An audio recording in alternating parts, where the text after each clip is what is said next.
Também me deu lá de prova.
Okay next to ठीक है मधुकर को बुला लें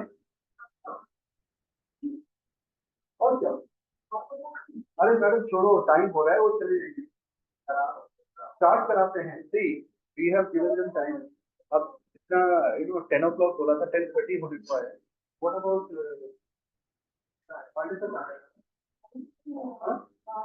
उनको उनको दूसरों की बात नहीं इसका क्या हाल है हाँ करते हैं स्टार्ट करो मधुकर को बुला रहे हैं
Okay.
Good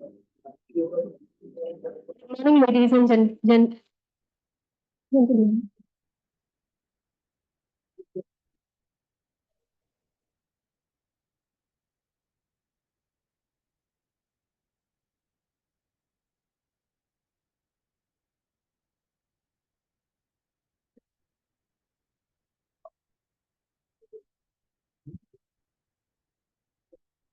Good morning, ladies and gentlemen. Welcome to the Innovation and Entrepreneurship Training and Exposure Visit, brought to you by Amity University, Haryana, in association with Ministry of Education, Institutions Innovation Council, MIC. In the year 2018, the Ministry of Education, MOE, through Ministry of Education Innovations and MIC launched the Institutional Innovation Council, IIC program in collaboration with AICTE for the higher educational institutions, HEI, to systematically foster the culture of innovation and startup ecosystem in the educational institutions. Primarily, its role is to engage the large number of faculty, students, and staff in various innovation and entrepreneurship related activities such as idea and problem solving, proof of concept development, etc., so that the innovation and entrepreneurship ecosystem gets established and uh, stabilized in higher educational institutions. The IIC model is designed to address the existing challenges in HEIs, such as less number, occasional and unplanned innovation and entrepreneurship activities organized in HEIs with the involvement of top leadership, lack of coherence, and absence of synergy in resource mobilization and deployment, or the creative potential of youth as a major barrier for vibrant and I and E ecosystem to emerge in HEIs. IIC program was started in 2018 so that and more than 7,100 IIC institutions have been established. So here under the hand building and capacity development mentality scheme, we are conducting two-day in-person innovation and entrepreneurship training and exposure visit with 5 institutes representatives. I, Dr. Shweta Tripathi, IIC convener and mentor-mentee coordinator, along with my colleague, Dr. Anirban Das, IIC Vice President, extend a very warm welcome to all of you. Professor Dr. Vikas Madhukar, Pro Vice Chancellor of Amity University, Haryana. Rear Admiral Krishan K. Pandey, retired Director HR, Squadron Leader, Subir Kumar Singh, Director Admin, Madhavir Prasad Agrawal, Chief Finance and Account Officer, Professor Vijay Kumar, Controller of Examiner, Professor Paras Chawla, Director ACIT and AIT, Dr. Atul Thakur, Director, Amity Institute of Nanotechnology, Dr. Manoj Sahani, Director CRC, Sachin Juneja, Director Admission and Marketing, and other esteemed IIC members and students. We also welcome the distinguished expert, Ms. Surabhi Ashri from Indonesia and Vijay Singh Rathore from Sunicon Ventures. I would request the senior dignitaries from AES to welcome and felicitate them.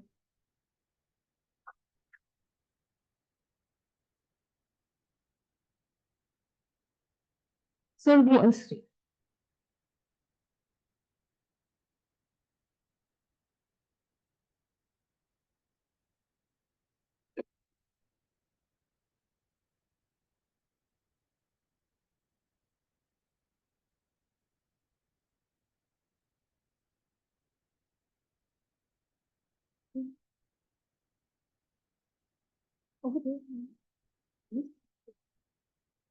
Why don't we bring all these into here?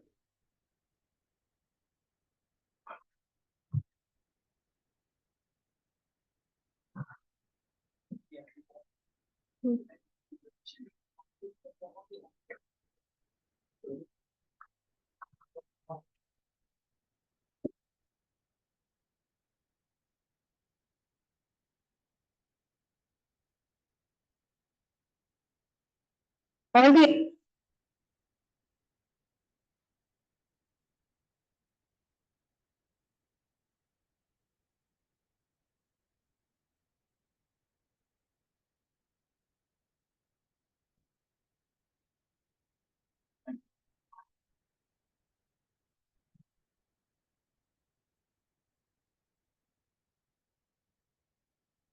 We now welcome the representatives from five institutes. I would request dignitaries to welcome Amphil State from Shri Guru Tegh Bahadur Khalsa College, Sri Anandpur Sahib, Punjab, Dr. Parabdeep Singh.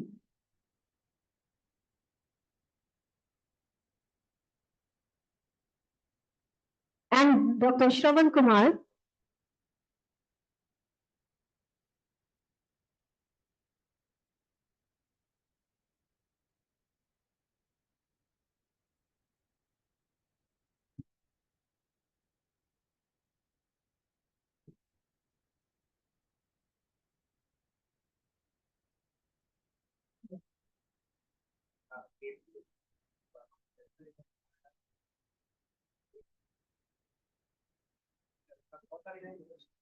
First time है इतना खास करके इस जगह देखे कि जेडे welcome करना से करना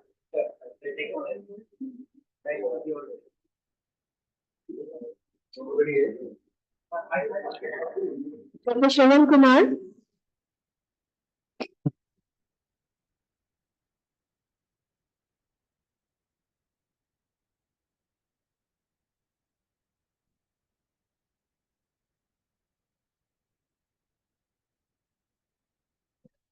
We now welcome the representatives from Bharati Vidyapeeth College of Engineering, Delhi, Dr. Surinder Kaur and Dr. Sarita Yadav.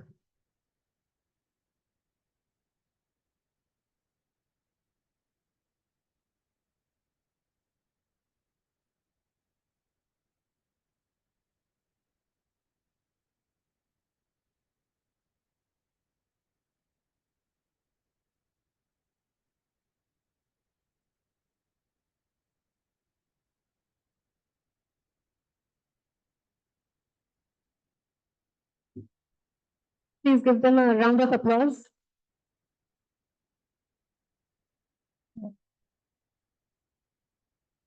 From World University Design, we now welcome Mr. Abhishek and Mr. Manoj.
Ma'am आप लोग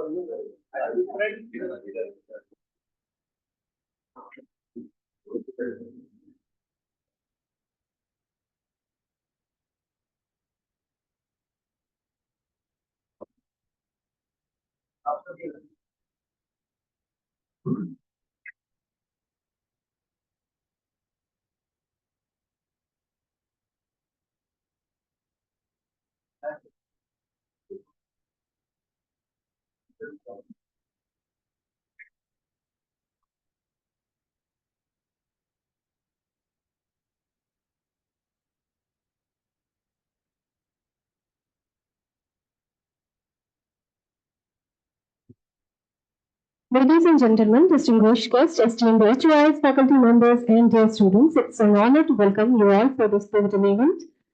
Innovation and entrepreneurship are the cornerstones of progress and economic growth. We aim to equip you with the knowledge, skills, and inspiration needed to transform the ideas into impactful ventures.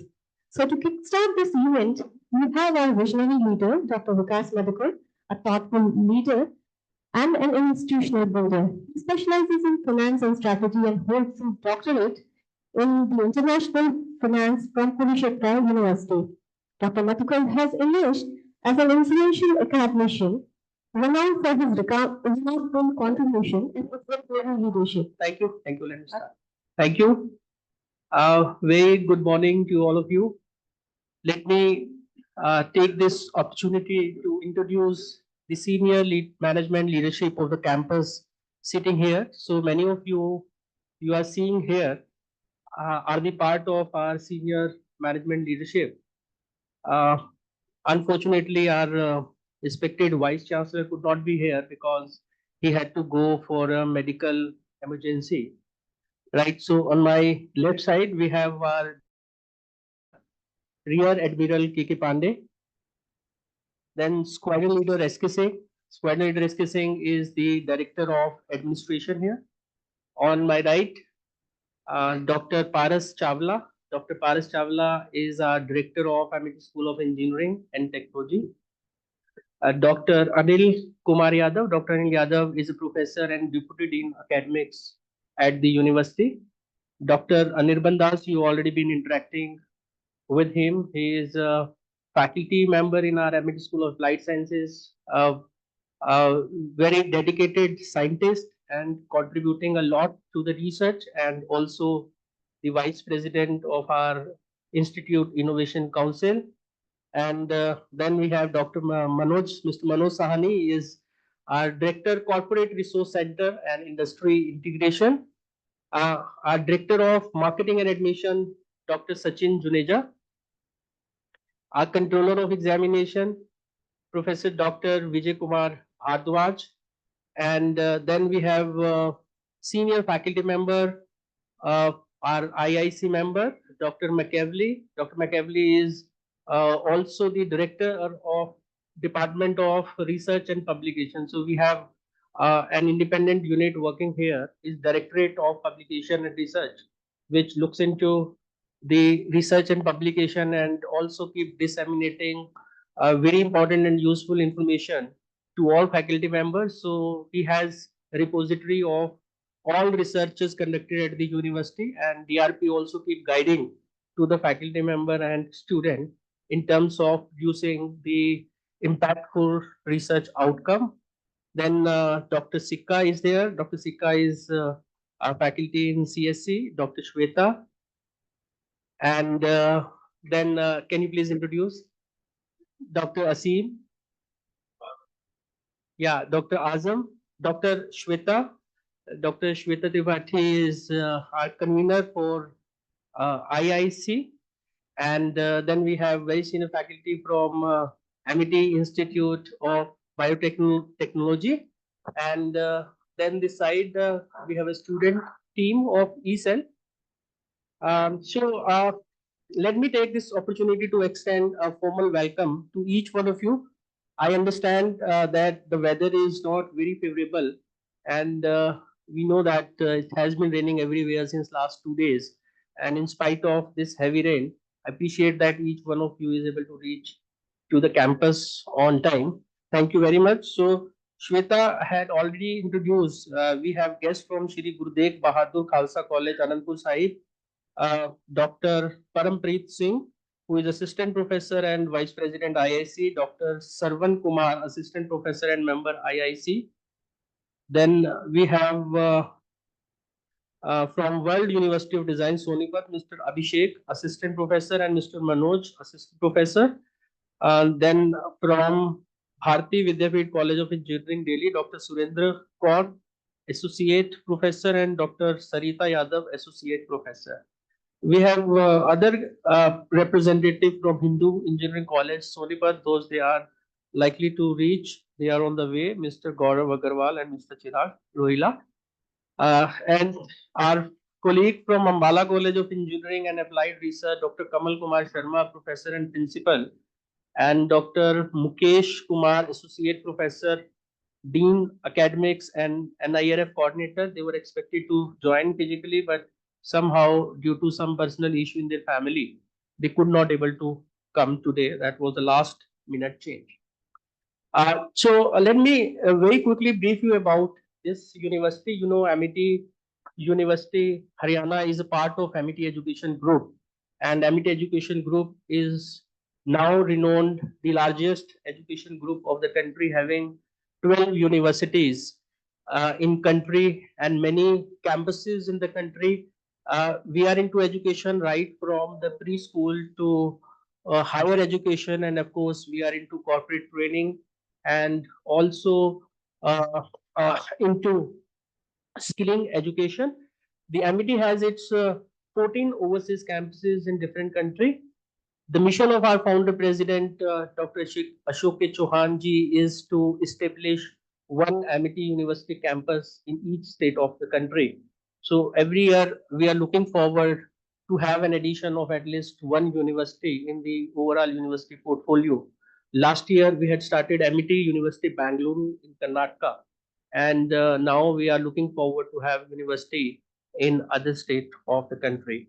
So it is not only the expansion in terms of establishing new institution and enrolling more and more students, but the vision of founding fathers of MIT is very, very clear, where uh, we consider ourselves a university which is truly committed to the cause of research and innovation. So when I say research innovation, it obviously include the fabric of entrepreneurship. And entrepreneurship is something which MIT has understood long back in 2006. It was year 2006 when our Honorable Chancellor Dr. Asim Chauhan has realized and visualized the importance of having innovation incubation in an educational institution. That was a time when incubation was something which was unheard in the educational community, and it was only a few IITs, those they were running incubation center, and apart from those, this was not a practice in the higher education institution, but it was his vision that he established the first incubation center in first Amity University, Uttar Pradesh, Noida.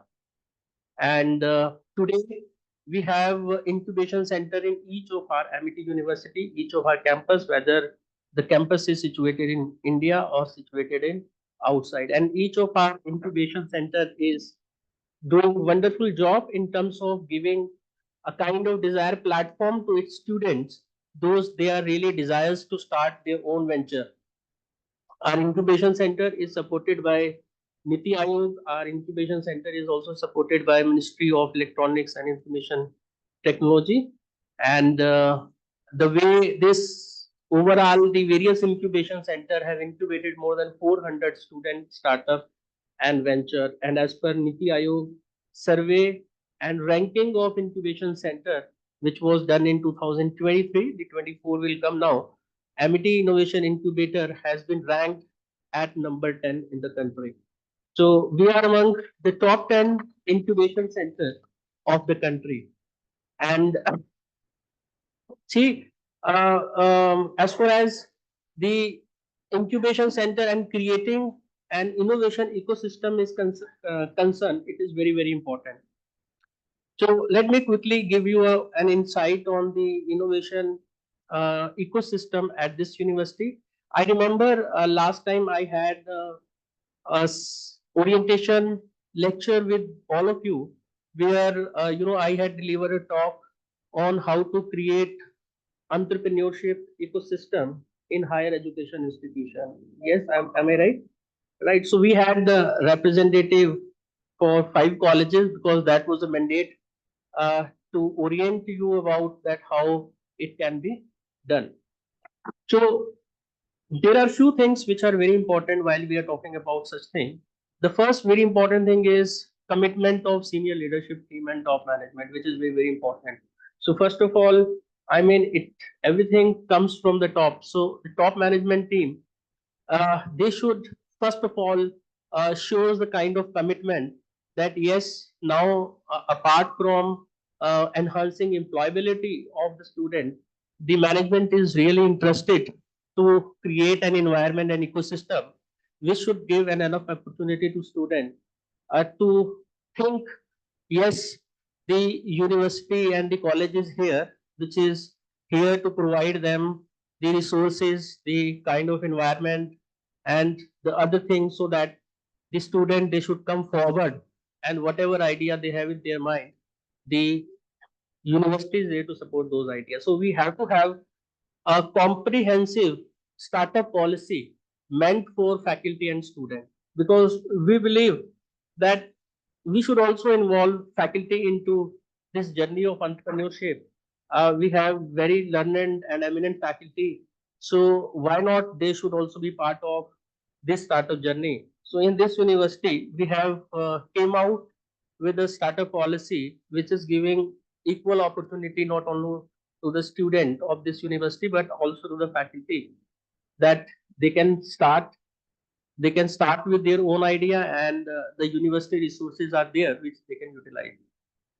Then the third thing which is important is events and activities, because ultimately this things need to be propagated among the student and faculty. Right? Propagate कैसे करेंगे? We need to create a visibility. We need to, inspire student. We need to sensitize our student. And how this can be done? This can be done only when the institution, college is coming forward and organize various activities which are inspiring student, which are sensitizing them, and which are actually making them to think that there are many other options apart from going forward to join a company. Right? We come across with many students. There are students those they're coming up with ideas. They already have an idea in mind. Many students they say, "Sir, we also want to start a business. We want to be an entrepreneur, but we do not know how to go about it. We do not know what to do." Right? So these students they really have an intent, but they do not have a direction, because this cluster of students, they really mentoring and guidance, which is very, very much required. So the event like creating awareness, like organizing entrepreneurship awareness camp, ideas competition, workshop on design thinking, hackathon, and many other event, right, formulate an important part of creating an environment and culture where we should instigate our students. And uh, the one of the very important mandate of IIC is the same, where the Ministry of Education, they gave us a calendar of event and activity, and then there are some self-driven activity also. And on the line of their calendar, we make up our activity, our calendar, and then this is planned and implemented. So these activities they are going to add a lot of value to the student. Then the fourth point is programs and courses in entrepreneurship. In our curriculum, we should introduce the program and courses on entrepreneurship, so that the student they should be able to have a formal education of entrepreneurship. Right? हम बहुत debate करते हैं management में. हम एक topic पे debate करते हैं whether managers are born or made, leaders are born or made, right, or entrepreneurs are born or made, right? So my personal view is, and of course the researches also gives the sufficient evidence that like any other discipline, entrepreneurship is also a discipline. And if we are incorporating entrepreneurship as a discipline in our curriculum, this is something which can be taught to the students. The BITS Pilani last year had started a program in PhD in entrepreneurship, where ultimately the PhD student is required to come up with a startup, and the degree will be awarded based on that only. So it's a very, very comprehensive program they have designed, which is completely oriented towards the hands-on and creating and establishing a startup. So my point is that although there are students, they do not have even intent to become an entrepreneur, but by incorporating courses on entrepreneurship, by organizing such type of event and activity, we can really make them think, yes, this is one of the best career options available for them, right? Because if we look at the total funnel, हमारे पास 2000 बच्चे graduate हो रहे हैं इस university से. Out of 2000, how many of them are actually opting for entrepreneurship? Maybe 5%, right? 7%, not even the double digit.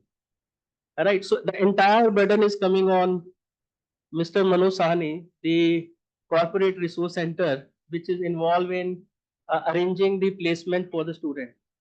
Right. But we should try to widen this funnel and see that out of total student those they are graduating, right, we should set a benchmark that how the maximum student can be given an opportunity, and they should be able to think, yes, this is the university which can give us an opportunity to begin interview. because बहुत सारे students के मन में एक fear होता है, though they want to start but they have a fear. पहले तो उनको they do not have the knowledge. They think that if I want to start a business, I need capital for that and I need too much resources. So ना तो मेरे पास capital है, I am not earning, I don't have a saving, my family will not support me, so I cannot start a business. तो पहला तो उनका ये myth होता है. The second thing is, even if somebody is able to arrange, right, but he or she has a fear in mind, and the biggest fear in mind is a fear of failure. So student thinks, yeah, I have money, right? My father can, lend me the money. But what if I fail? I do not succeed in my venture, right? So all these things are stopping a student to go forward. But the incubation center is a platform which compensate all this risk, because a student who is coming to us, we do not want any money from a student. We just want an idea from the student, because it is supported by the university. Second, the fear of failure also got minimized, because here when a student is coming to us, the student is mentored by the faculty member and the expert like Surbhiji from the industry. Those they are, under the board of our mentor. So the incubation center also provides the greatest opportunity to the student uh, to experiment and to be success, right?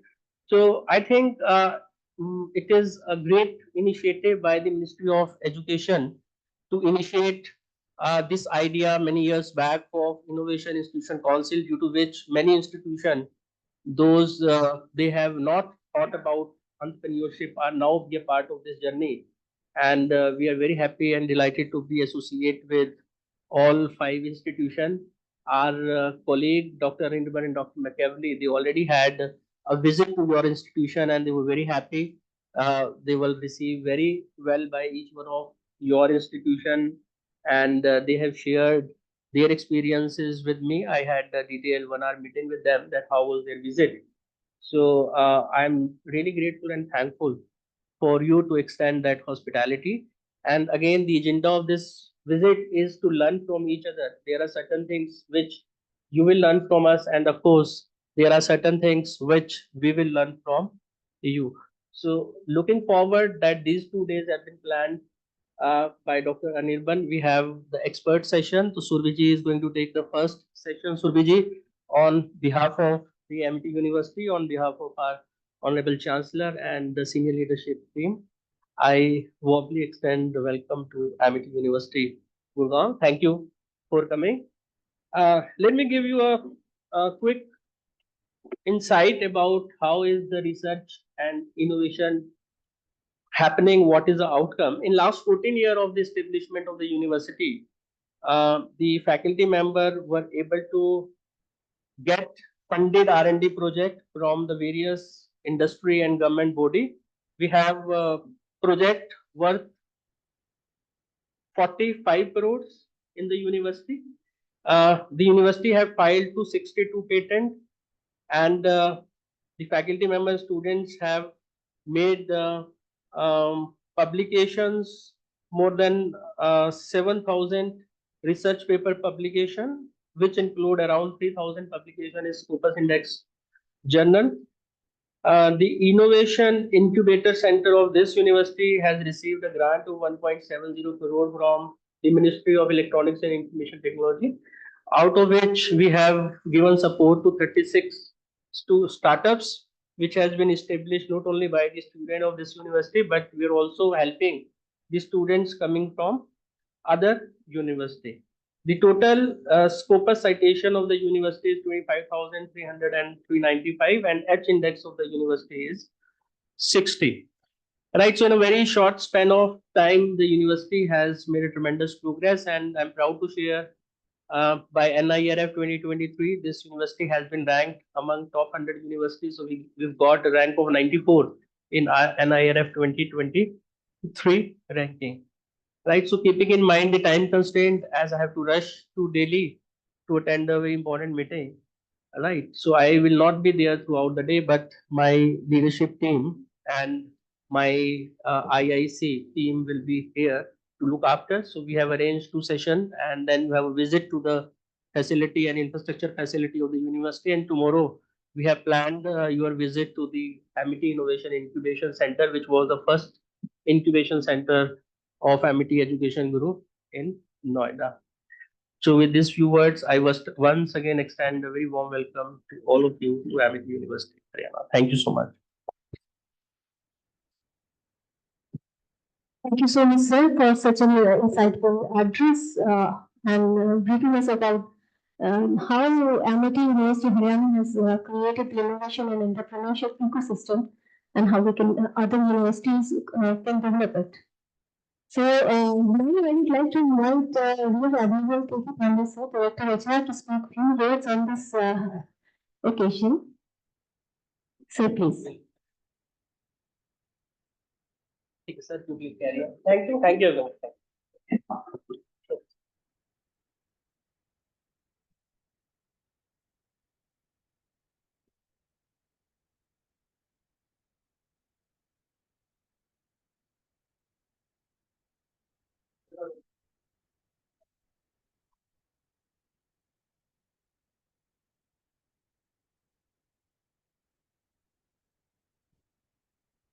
Well, very good morning to all of you, and especially to the delegates who have come from outside, from various parts of Haryana and beyond, Sonipat and Ambala and Anandpur Sahib and Delhi.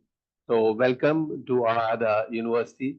We really appreciate your taking pains to come here and be part of us.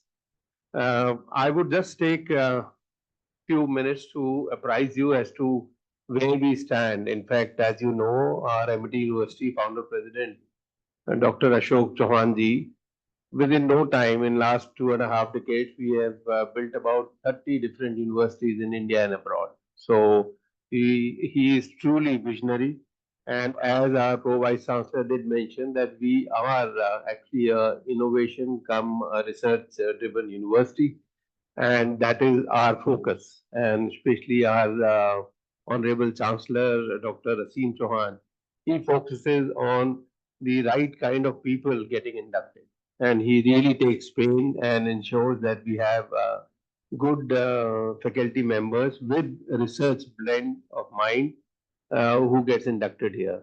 And just to apprise all the delegates from outside, because our colleagues from here know it, that slowly, like we are just about 14-year-old university.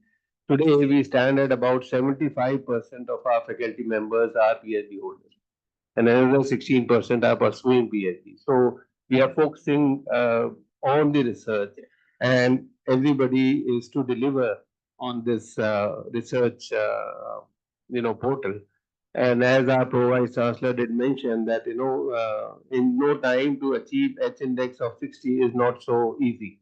So we have got that going. We have got about 263 patents filed. So that also speaks about volume about our people as to how dedicated they are towards the innovation and things like that.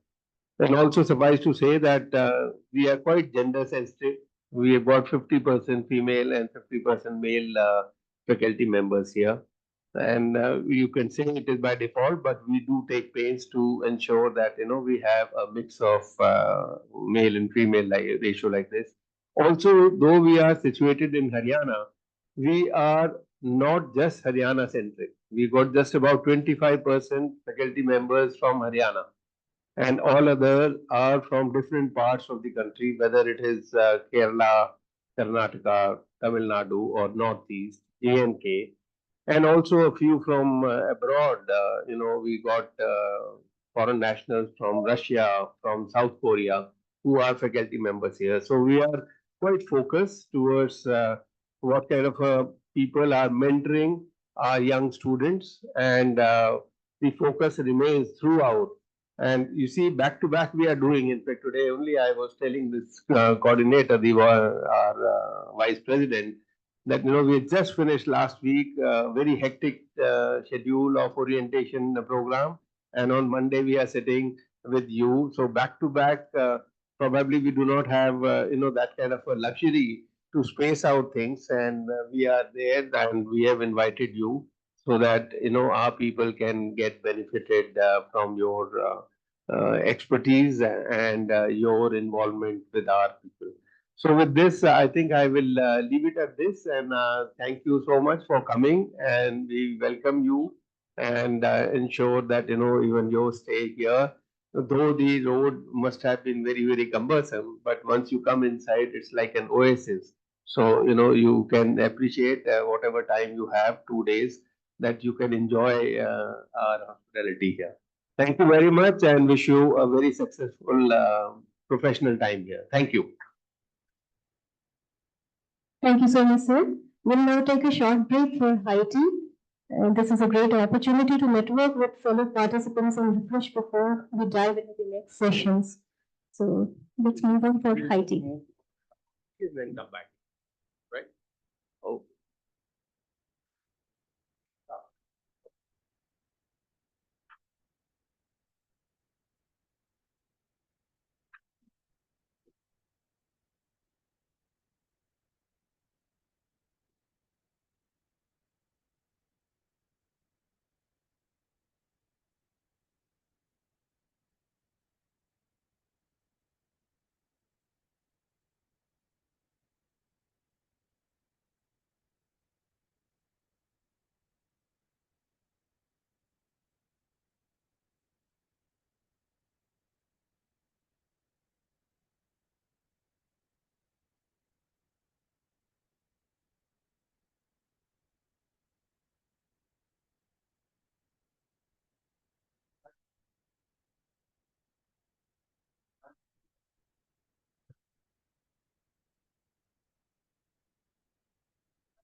Hello, check. Powering clients through innovative and robust intellectual property strategies. With master's degree from NIT Rourkela and over 15 years of experience in the IP domain, Dr. Surbi has led her team in delivering over 200 projects across the industries such as high-tech, AI devices, automotive, consumer goods, and life sciences. At Interlacia, Surbi focuses on increasing global innovation index by creating monetizable patent portfolios and offering strategic intellectual asset management for law firms, corporations, and research units. Under her leadership, she is committed for fortifying clients' market positions by providing insightful and actionable patent intelligence. Ms. Ashi will share her insights drawing her from the extensive experience in this particular field. Now I invite Dr. Surbi, madam. Please take that.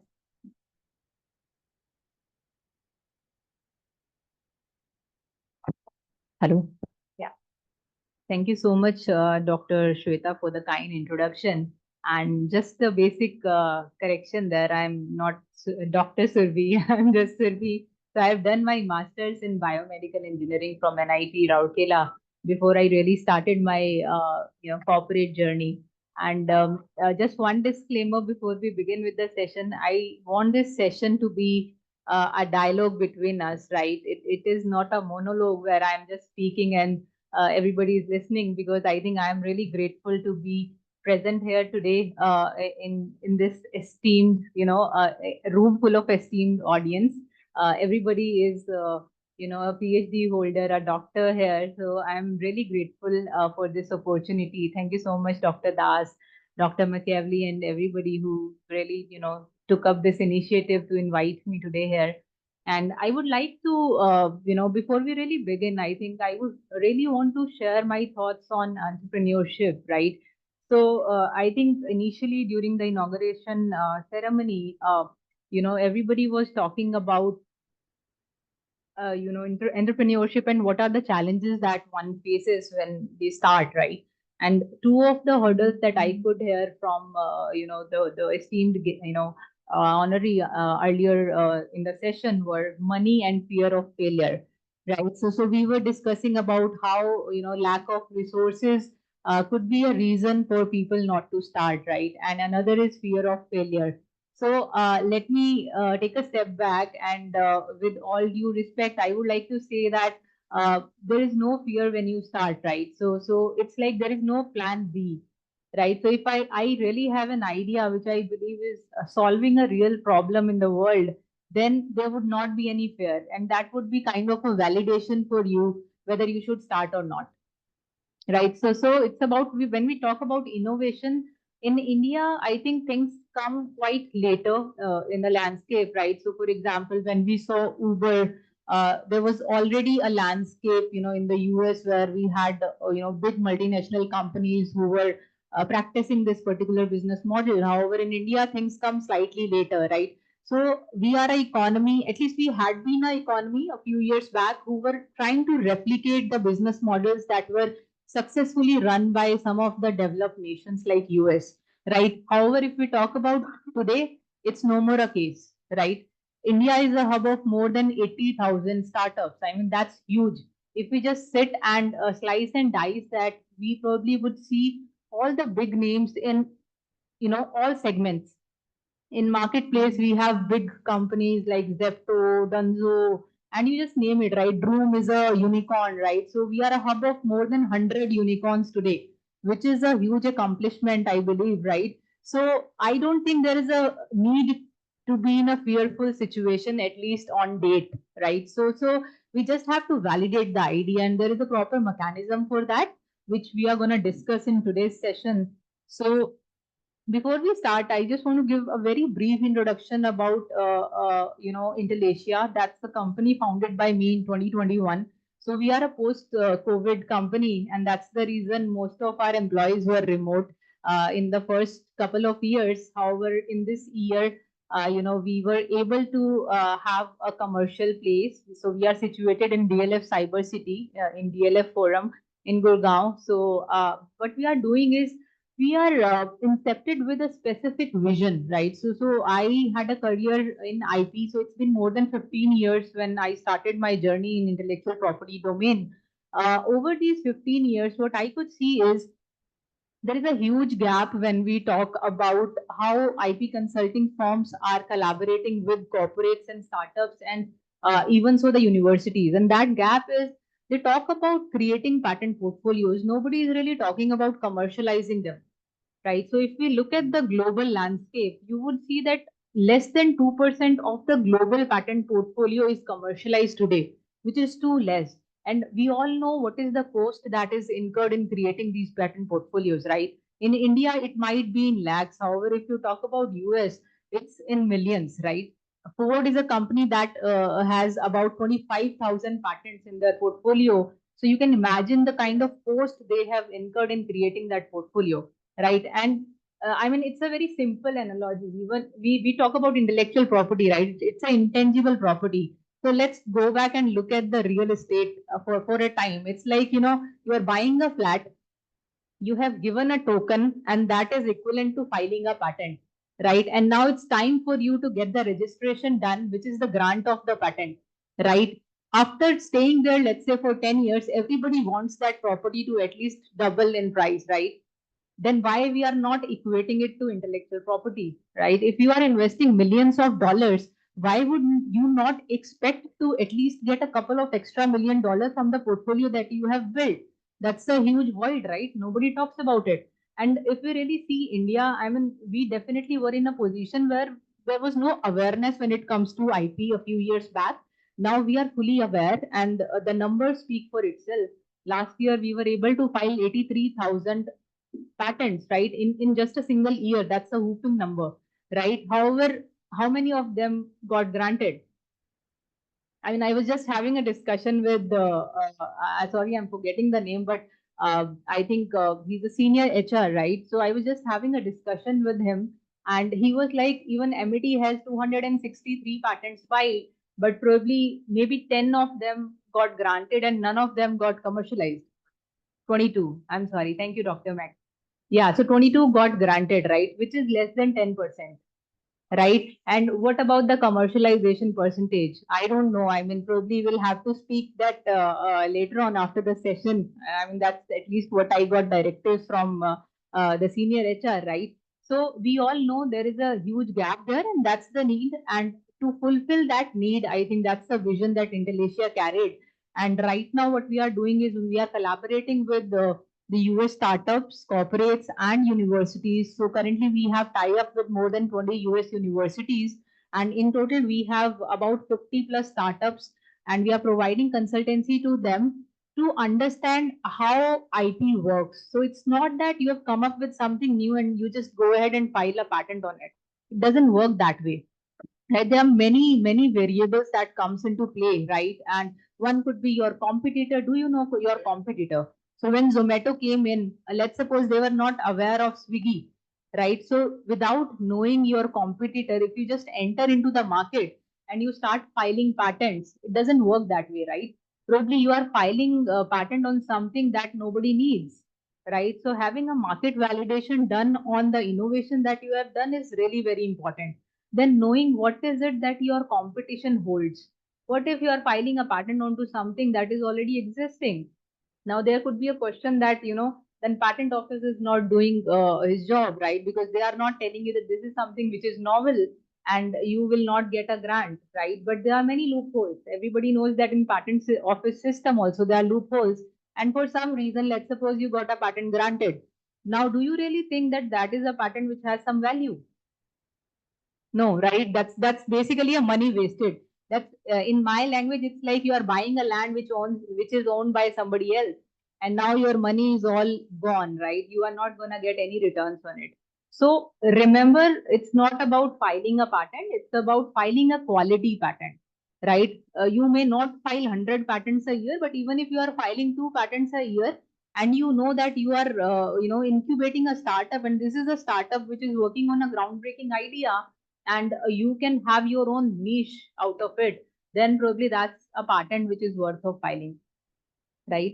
So that's about it. And I think this is something which I already covered. So I've done my master's. I'll not talk a lot about myself because I think this is a session where we want to talk about entrepreneurship and innovation and how IP can bridge a gap, right? So being an entrepreneur, I think this is a French term which is entrepreneur, which means to undertake or to try. So it's about trying out something, right? You are trying if there is a problem, how you can fix it, right? And that's what an engineer also does, right? So it's about you keep on trying, solving a particular problem, and you if you find a solution, then definitely you are an entrepreneur. Then how do you start thinking like an entrepreneur? So see, to be very honest, sharing my learnings, I would be very honest with you. I mean, there is nothing like you have to go and do a course of entrepreneurship to really be an entrepreneur. It's really about identifying why you want to be an entrepreneur, or rather why you want to start a company, right? Is there a problem that is existing? If you are able to find out that problem or that why, probably half of the battle is won, right? So if you know what is the purpose of you starting up, that's the big take, right? Once that is solved, then you need to figure out how you are going to solve that, and rest of this will fall in place, right? So yeah, I think rather than I think you guys are the people who work on a lot of research, right? And in research, when we are working on something, we are so focused that at times we start, taking away our focus from the real landscape in the market, right? So for example, if I am working on something, I might not be aware, what's the requirement of this in the market, or is this something which is really apt for the market right now, right? Or are there any workarounds that are available? And again, a very, I would say, crude analogy would be, we all talk about 5G nowadays, right? And we know 6G is just around the corner. So when we know that 6G is about to come maybe next year, I may not want to do my research on 4G, right? Me working on something which is obsolete is something which is not required by market, right? So having that commercial angle or having that commercial mindset set that okay, this is what I am going to do, then who is going to use it? Whether it will be useful or not, right? So these are some questions that you need to keep on pinpointing yourself, and until you are satisfied, then don't move ahead. So it's not just about starting up. Knowing your why is very important, right? And just sharing my personal story, when I started, I had a lot of cross questioning in my headset that whether I should start, because in India there are a lot of IP consulting firm nowadays. So is it really something that is needed? Because I myself worked in United Lex, which is a very big company, right? They have a headquarter in US, delivery center in India. Then we have so many competitors already available. So should I really start? Then what really helped me is to identify that what is it that I should be offering and why I should be offering that. Right. So, for example, if we look at the IP consulting firms, probably there is no firm that talks about commercializing IP as such, right? And there are firms that talk about, creating patent portfolio, but that's their why, right? For us, the why was different, and that what gave me a kick to start. Then once you start, I think these are the 3 C's that you need to know. And those are knowing your customers, that if you are building something, who will be your customer, right? Knowing the customer basically gives you an idea about the market size, right? So is your product going to be used by 1 million people, or say 10 billion people, or say 100 billion people, right? And what would be the value of that product? That straight away gives you the valuation. So rather than starting and falling in the trap of raising funds and getting valued more than 1 billion and then calling yourself a unicorn without profitability is a trap, right? So when we talk about India, there are more than 100 unicorns. But if we really talk about how many of them are profitable, we all know Zomato, reached its break even just a couple of years back. So it was just last year when they started earning some profits, right? But everybody is quite familiar with Zomato. It's a big brand. They have a good market visibility and everything, right? But if a company is not making profit, probably that is a business nobody wants to run, right? So many companies, they raise funds. Once you are able to raise maybe a few $100 million, you can easily get a valuation of 1 billion, right? And that's how you become a unicorn, right? And that's what everybody is falling behind for. But I think that's not something that will serve the purpose. Just know your customer, know what would be the real valuation of your company basis, who all are the buyers, and what's the base price of your product. That can definitely give you a heads up whether you should in which direction you should proceed. Then knowing your competitor is also something which is very critical, right? Like whether this domain is really cluttered, or how many competitors are there, what is it that they are dealing with, what's their USP, how you differentiate from your competitor is something which is very, very important, right? So if there is no differentiation, I'm not saying there is no business there. Even if there is no differentiation, you are delivering something which is of great quality as compared to your competitor, also, keeps you apart. But at least knowing how you are differentiating is something that will give you confidence. Then finally, the most important C is currency, right? So if you are into a product business, you are going to build a product. Even building a prototype at times, requires a huge investment, right? So from where the money is gonna come? So is it something that you want to, bootstrap, or you want to self-fund yourself? If it is a services business, I think things are easy because you really don't need a very huge investment. But if it is a product that you are gonna make, you are gonna think about from where the money is going to come. So I think before you start, these are some of the prerequisites that everybody should think of. Now, I think let's move on to the main part, and that is IP. So how we can bridge this gap, which we initially were talking about, that there are so many patents that even universities are filing or startups are filing, but they are not getting commercialized. So how IP can really bridge that gap between academia and industry? So first of all, it's important for us to know why are we filing patents. So I mean, I think these are some of the points that everybody knows here. We are filing patents because we want to have a monopoly on the patents, right? On the innovation that we have come up with. We want to protect that innovation so that nobody else can, kind of exploit that, right? So, and we are leveraging on that innovation, and we are kind of using that, taking that to the market for commercial benefits.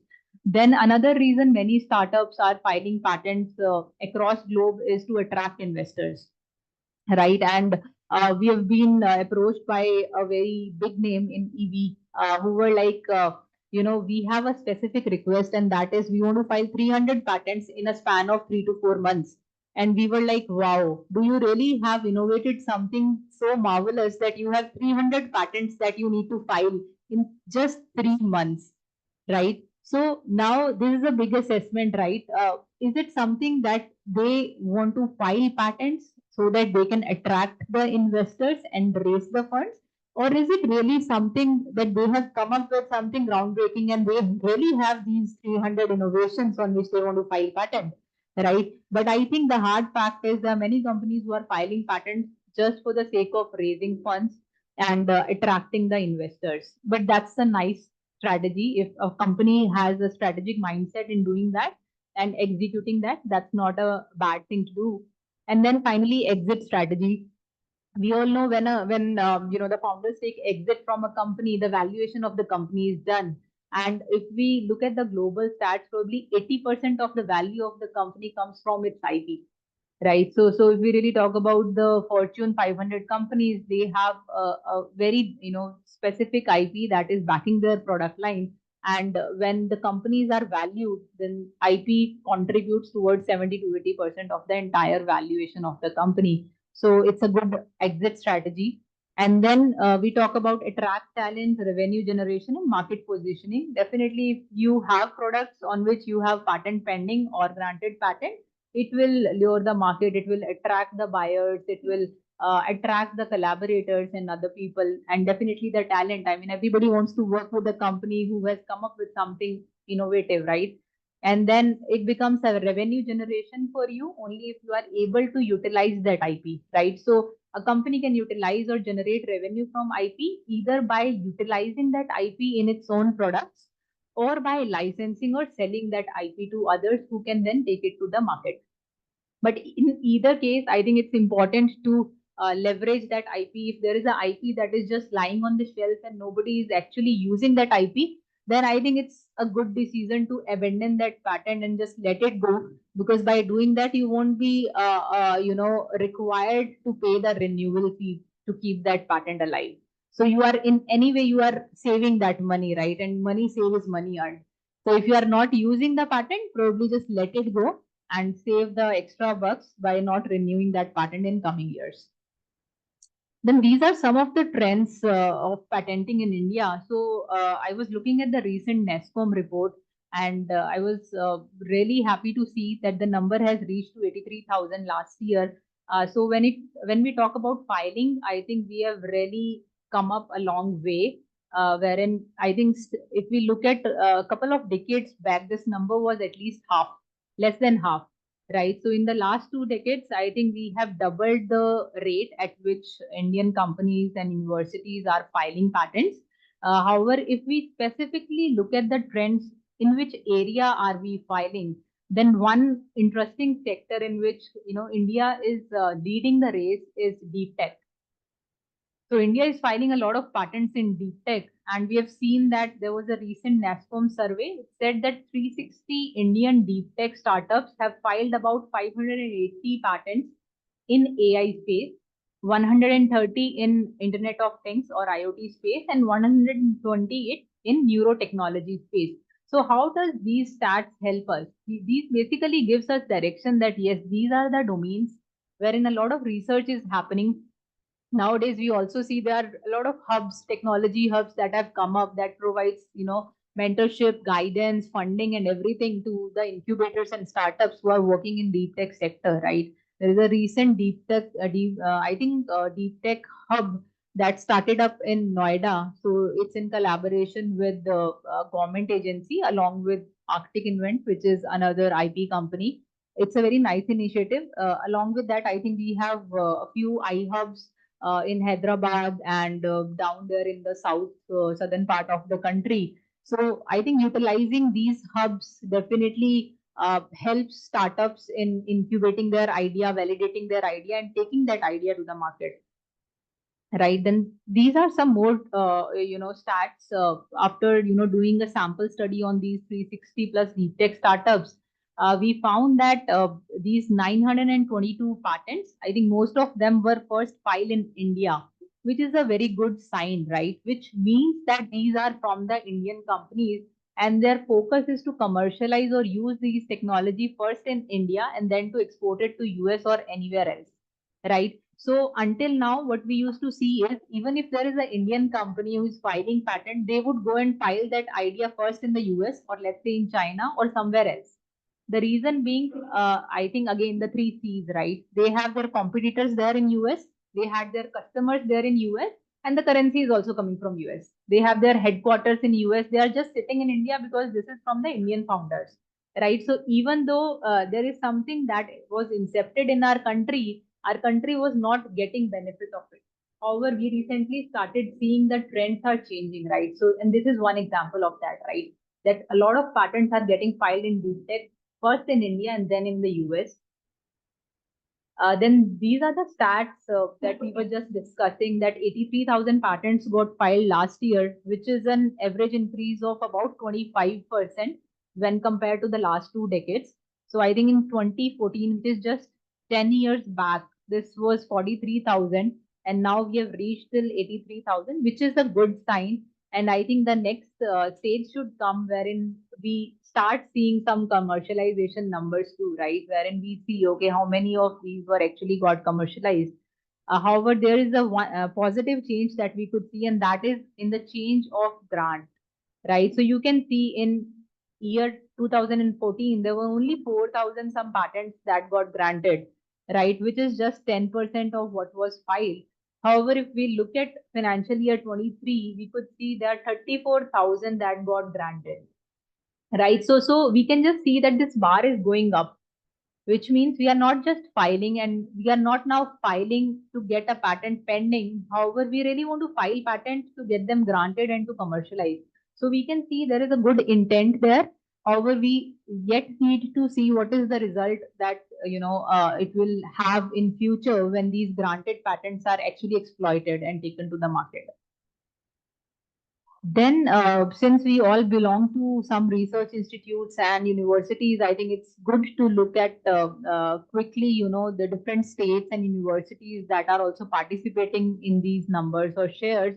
Then we would see that Tamil Nadu was ranked highest when it came to the number of patent filing.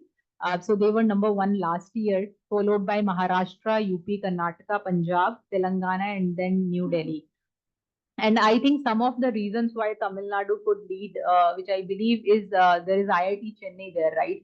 And IIT Chennai, we all know they have one of the best IP center in the country, right? They have a dedicated IP team who takes care of innovation mining and then filing patents and also commercializing them, right? So that's one of the reasons. But if in general we talk about other institutes, I think the MIT is definitely doing good with the filing of about 292 patents. I think that's a great accomplishment. Along with that, Harper has recently had a tie-up with NVIDIA, right? So I think last year, it's a recent news. So now they're working on some AI-based technology. So having such tie-ups at an institute or university level definitely gives an edge, right? Why? Because now NVIDIA knows what is it that they want to take to the market, right? And research institute or university can give that talent that can help them take that vision to the market.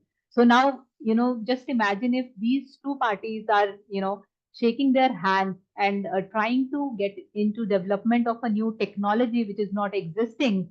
And now NVIDIA has a vision of what they need to, put into the market, and they have all the manpower, all the resources from Harper who can make that vision be alive, right? Be active or be there.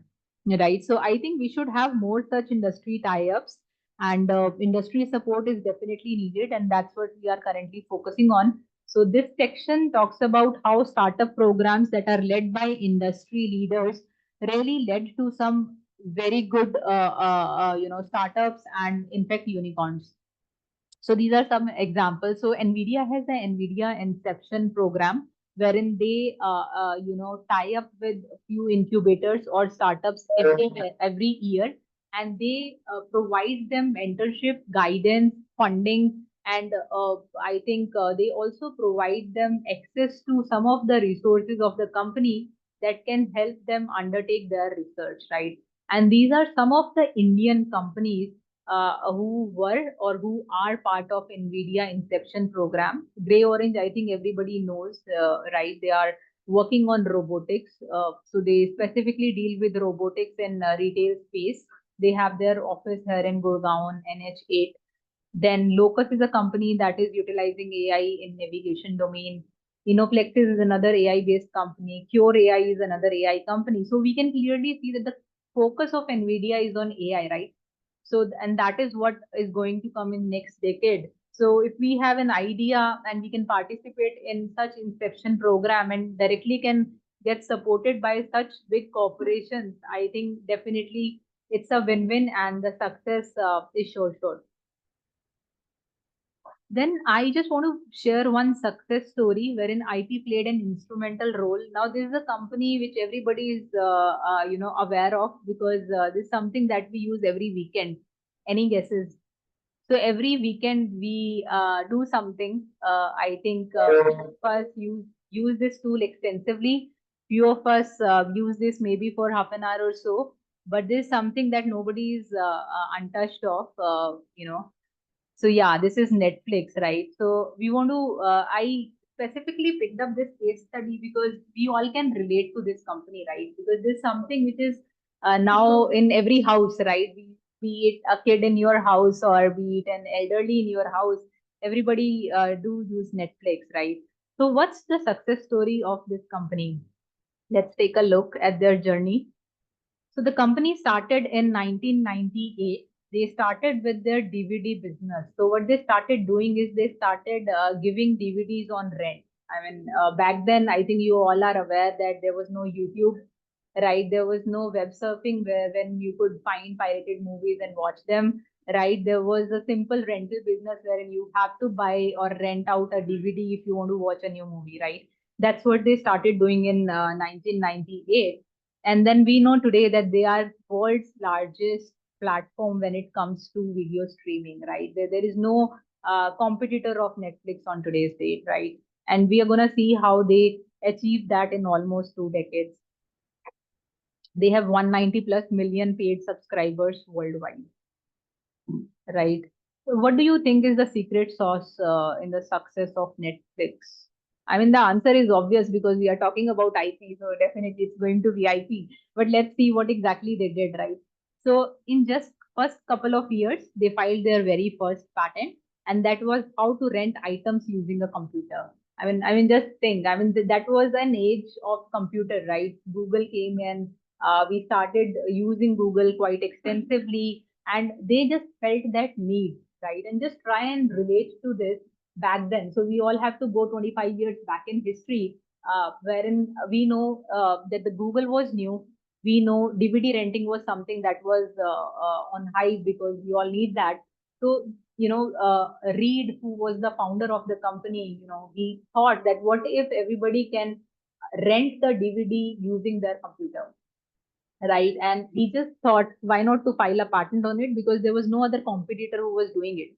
And then they filed this patent application, and then in the next year again they filed the patent, and they kept on doing it. And this is another interesting patent. In 2007, which is maybe 7-8 years ahead, they launched another patent wherein the focus was on video on demand service, right? Which means we all are familiar with this button, right, on Netflix, wherein you can fast forward the video that you are watching, right? If you just go back and compare this with other platforms, you would see that this button is nowhere else, right? If you just go back and see, you use YouTube, right? So in YouTube, when there are two buttons, forward and backward. So when you click on forward, it's the next video that gets played, right? If you have to forward the video, there is a slider under the video that you need to manually drag if you really want to take that video ahead in time, right? However, Netflix has a patent on this fast forward or trick play mode button, which nobody else has.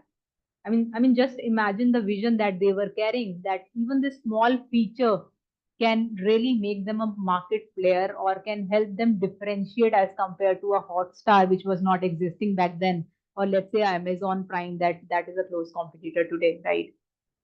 Then this is another feature that we all see, right? When we start a new movie, we see there is a button on the bottom towards the right, skip intro, which is like if you don't want to watch a intro and you just straight away, because you are lacking time and you have to do other stuff also, you want to skip the intro and straight away start your movie. They have a patent on skip intro too. And there is no other platform that has a skip intro button. Right? And this is the patent number behind the skip intro. Yeah, I button. think it's not showing up on the screen. We'll just, so I have a question in the meantime. So I think according to the Indian patent laws, we cannot patent software, right? So is this under software or? This is under software, But- and there is a catch. So although Dr. Das, what you said is right, we cannot file a patent on software, but we can do that.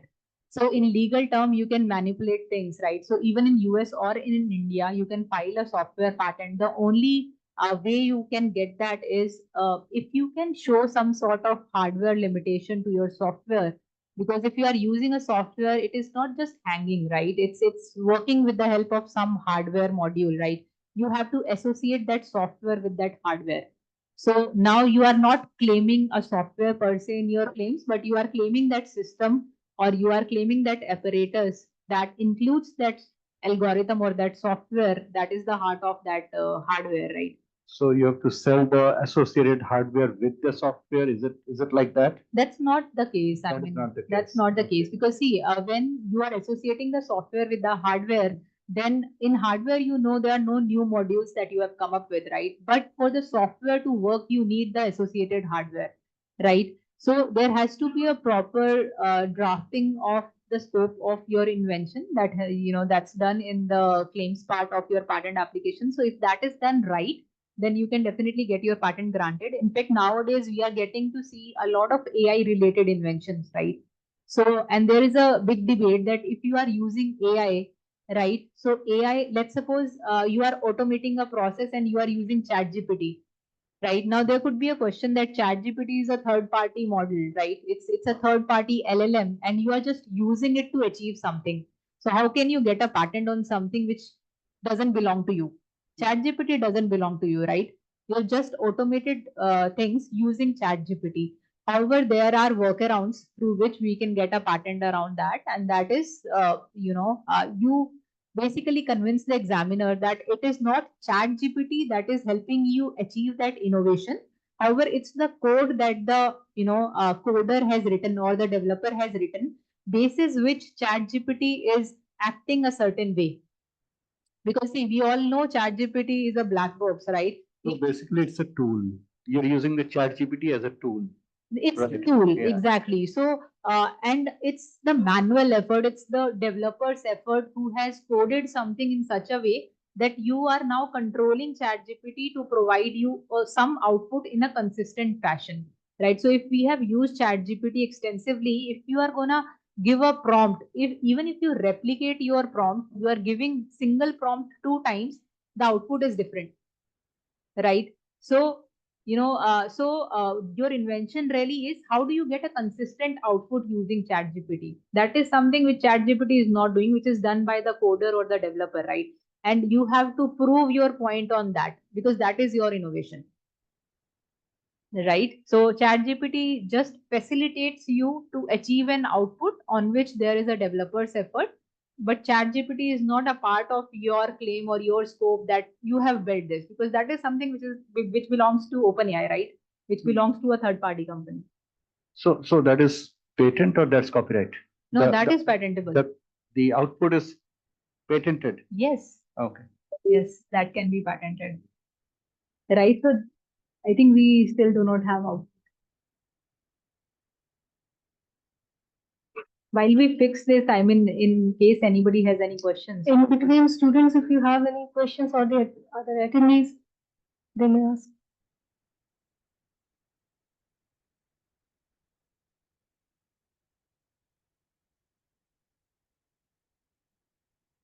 So like, some of these delivery companies, Amazon, so they have like, I think, the traveling salesman problem, right? Yeah, so they have, their own version of this codes for this. So are those patented, like their algorithms they use to deliver? So can you patent those too? Amazon has a patent on the recommendation algorithm. So on Amazon, you must have seen that when you are searching a particular product, next time when you log in, you would see a bar at the bottom wherein it will start recommending certain products to you, right? It will say, basis your previous picks, these are the products that you might buy, right? So that is because of their recommendation algorithm, which is tracking the customer behavior and the past searches that the person has done, basis which now you are getting your recommendations in, and they have a patent on it. And can we turn it off? Can we? Can we turn it off? Can we, have choice that Amazon not track what we do? Yeah, absolutely. do that. So to some extent you can do it. If you go to their settings, they have some provision wherein they ask your permission whether they can use your surfing history or not, right? But only to some extent, because that's how they kind of optimize their platform, right? And if you completely shut that off, then it doesn't fall in their favor. Oh, so when we start using Amazon, is there in the disclosure statement that this is there? That Like- should be there, but that's not there, unfortunately. But that's can we there in file the a- terms and Can we conditions. file a case now? You can, but there is nothing that you're gonna get out of it. The reason being, the company has disclosed everything in their terms and conditions. Now, So we agree to the terms and conditions. you agree to the There's a terms and click there, conditions, though. right? So you are clicking on that, though that's not detailed. So one can argue that, hey, this didn't capture specifically or explicitly that you are gonna track all these details too, like my behavior also, right? Maybe on other websites too. And that is something that for which you have to go to a detailed section of terms and conditions, and then you will find an answer there. I believe there's a technical glitch. So I have a question. Sure. Like you said that all the recommendation system and the other software kind of applications are patentable. So what are the kind of algorithms that are not patentable? They comes under the copyright category.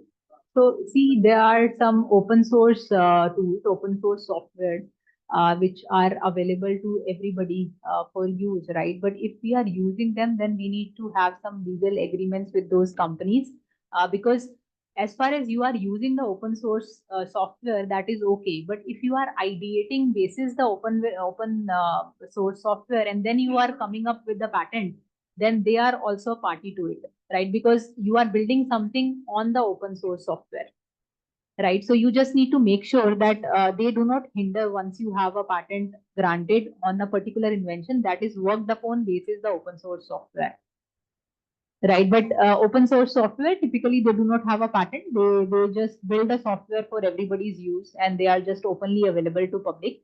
As far as the legal requirements are concerned, I think the business methods, the mental methods of playing games, or the normal mental methods of doing some act is something which is not patentable. So if you come up with, for example, a software that helps you in playing a video game in a better way, you will not get a patent on that.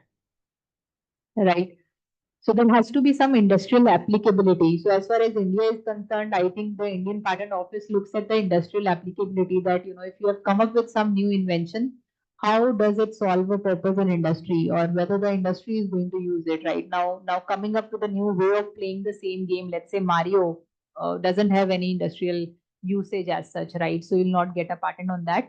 Otherwise, as far as it has some newness, or it has some inventive step, and it has some industrial usage, I think you can get a patent on almost all software. Yeah, sure. I have some startup ideas. I have to create a startup or I have to keep it. This is possible startup. So how I can secure that it is a big giant. Like that idea मैं तो now work करने की but तो चलिए जैसे market में दो like that तो ना that तो जैसे market में तो ज़्यादा जाता है ऐसा भी तो जाता है Right. how can save to patent का सकते those cannot No, we can have software patent. I'm not saying we cannot have software patent. There is a different legal way to secure software patent. But I think the first thing that you need to do is it's good that you are aware about your competitor. I believe Zepto, you said Zepto would be the competitor, right? Or Blinkit would be the competitor. this is the example. Okay, as an example. Right. Then I think the first step that you need to do is you need to secure a patent on your idea. If you really think this is something that the big giants are going to use, right? There's something that they are looking forward to and they have a direct application if they use your technology, then I think the first step is to secure a patent on that.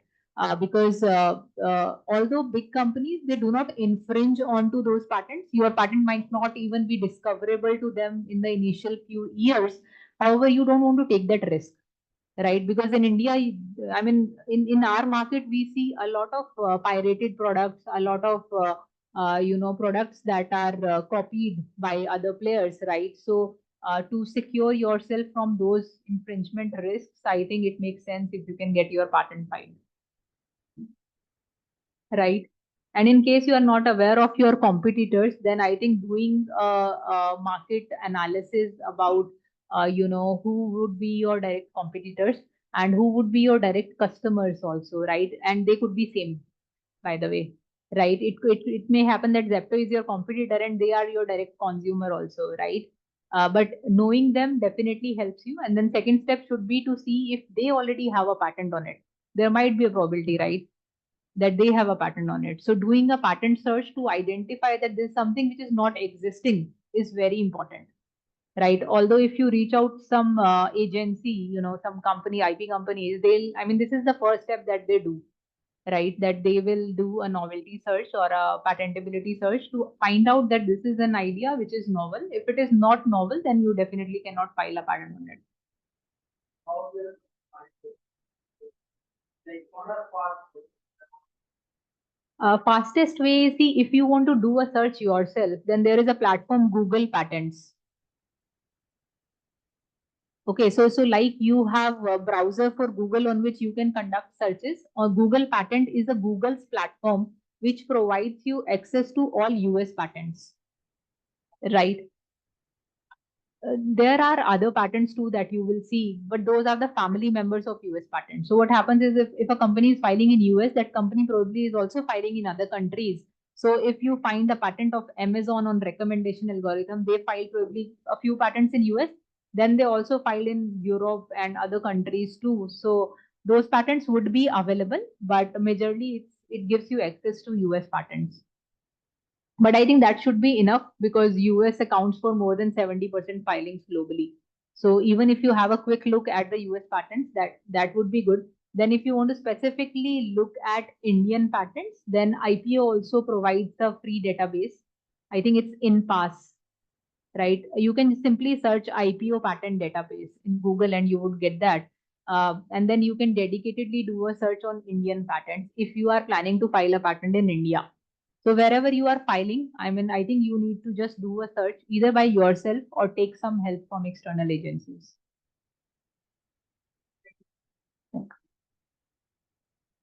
Any other questions? All right. Yeah, so we were discussing about Netflix story, right? So Netflix have a patent on skip intro, and you probably can now go back and check there that there is no other platform that provides this feature because Netflix was the first company to get a patent on skip intro, which kind of hindered the other companies to get a patent on the same feature, and that's how they had a monopoly. Now on homepage of Netflix, you would see that there are a lot of recommendations that we get, right? Similar to Amazon. Now that was a very close tie because even Amazon filed a patent around those years about their recommendation algorithm. But Netflix filed a patent with a clear focus on video streaming part because of which they could get a patent on it, right? But they have a patent which is a European patent that's mentioned over here, which is specifically to identify the movie titles that should be recommended to a particular user basis their past history. Right, then we'll see that the company has a lot of trademarks too, right? So these are some of their trademarks that they have. They use it at different platforms for marketing purposes. But this is how, you know, they created a very strong IP portfolio to build a unique brand identity, and not just the identity. I mean, you can see there is a real innovation that went behind, because of which there was nobody else who could copy their feature to their platform, right? Which could kind of give them a competitive edge, because of which they are where they are today, right? And last year, I think they witnessed a revenue of closer to $36 billion, which is like huge, right? So in just 20 years, the company was able to see this fast track growth because of the focus of Reed or the leadership on building strong IP, which could uniquely position Netflix in the market as compared to any other video streaming companies. And these are some of the Indian unicorns that probably we come across on day-to-day basis. But this is just interesting to see that, you know, even small companies, they are vicious. You all know that they are, I think they are providing meat products or non-veg products, right? Raw products, and they are a marketplace. They are delivering them online. Then in EV space, you have Ola Electric, and then you have Uber. All these are unicorns. Then Ather Energy is another company that is coming up pretty well, because they secured about $350 million funding the last year, right? And they are trying to get their valuation done. So probably within this year, we would see a couple of more EVs, getting this rank of unicorn. However, I think I just want to convey this one thing, that doing all this is easy if you know what is the problem you want to solve. I think it all boils down to the why. If you do not have that why, and you do not have a legal protection around the solution that you are providing to solve that why, then probably you have lost it. I mean, it becomes difficult to be in a very crowded market, right? Because you just pick a domain. I think there are plenty of players who are trying to solve a problem that you have identified, right? So gone are the days when the inventions were groundbreaking, right? So whatever innovations we see nowadays, those are incremental inventions, right? The main ideas are already being practiced, and patents are already filed, granted, and exploited, right? What we see is just an incremental advancement on the technology that is already existing. And there also we see a lot of competition, right? So the only two ways to keep your boat floating is to know why you want to do it. And then definitely once you know the solution and you know that there is a success of implementing that solution, then securing it legally is something which is a must. Right? I think these are the two main points that I just wanted to highlight today. And I just want to say with that, you probably can be the next unicorn, and my best wishes to you. But I think, yeah, these are some of the points that we need to keep in mind while we undertake this subject, entrepreneurship, and we talk about innovation, right? So let's start thinking about commercializing your idea and start thinking about the success it will have in the market once you start practicing it. Right. So with that, I think I would like to thank you all for being such a nice audience. And I would be open to take up any questions if anybody may have.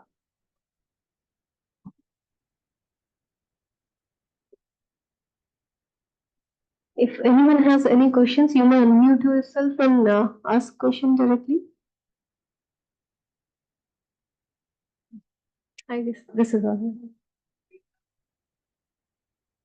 If कोई ID has utility there, it can be granted or not.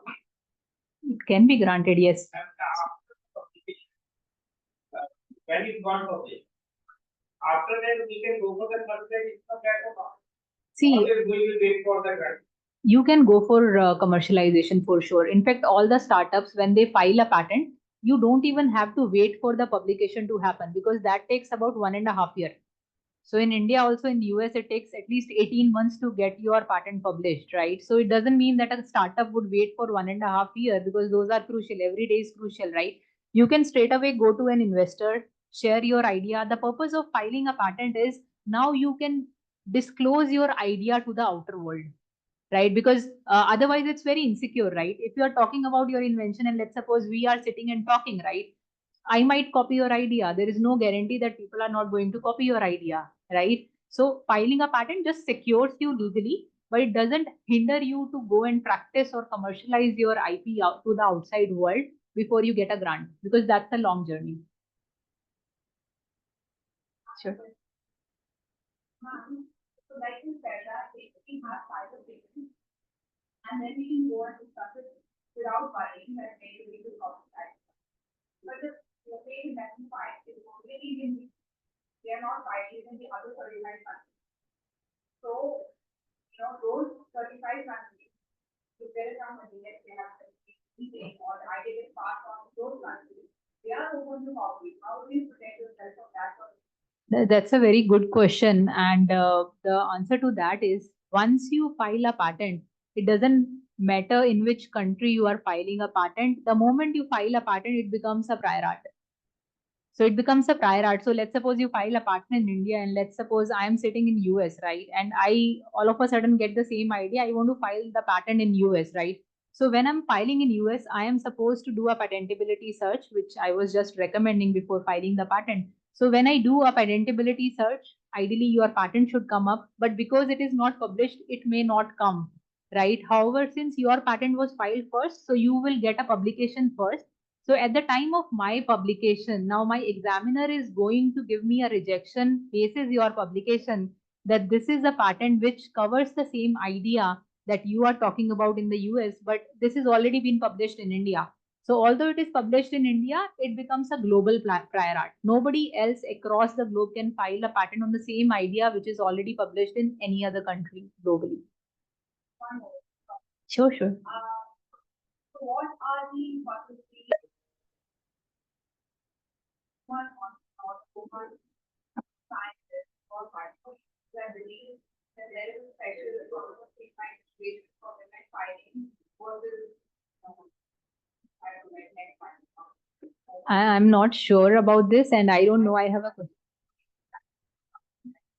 okay, might be. See, I'm not aware about how a woman entrepreneur is There given is- edge on filing patents. Is there a No, but there is an escalation process of that the patent can be filed in a couple of months rather than 1.5 years. yeah, but that's for everybody. Yes, So you can yes, have that is for that everybody. is for everybody. You can have an expedited publication. You can have an expedited examination. So it's like once you file a patent and now you start communicating with the patent office, for every communication there is a formality that needs to be done in the form of filling a form, and there is a minimal fee that is associated.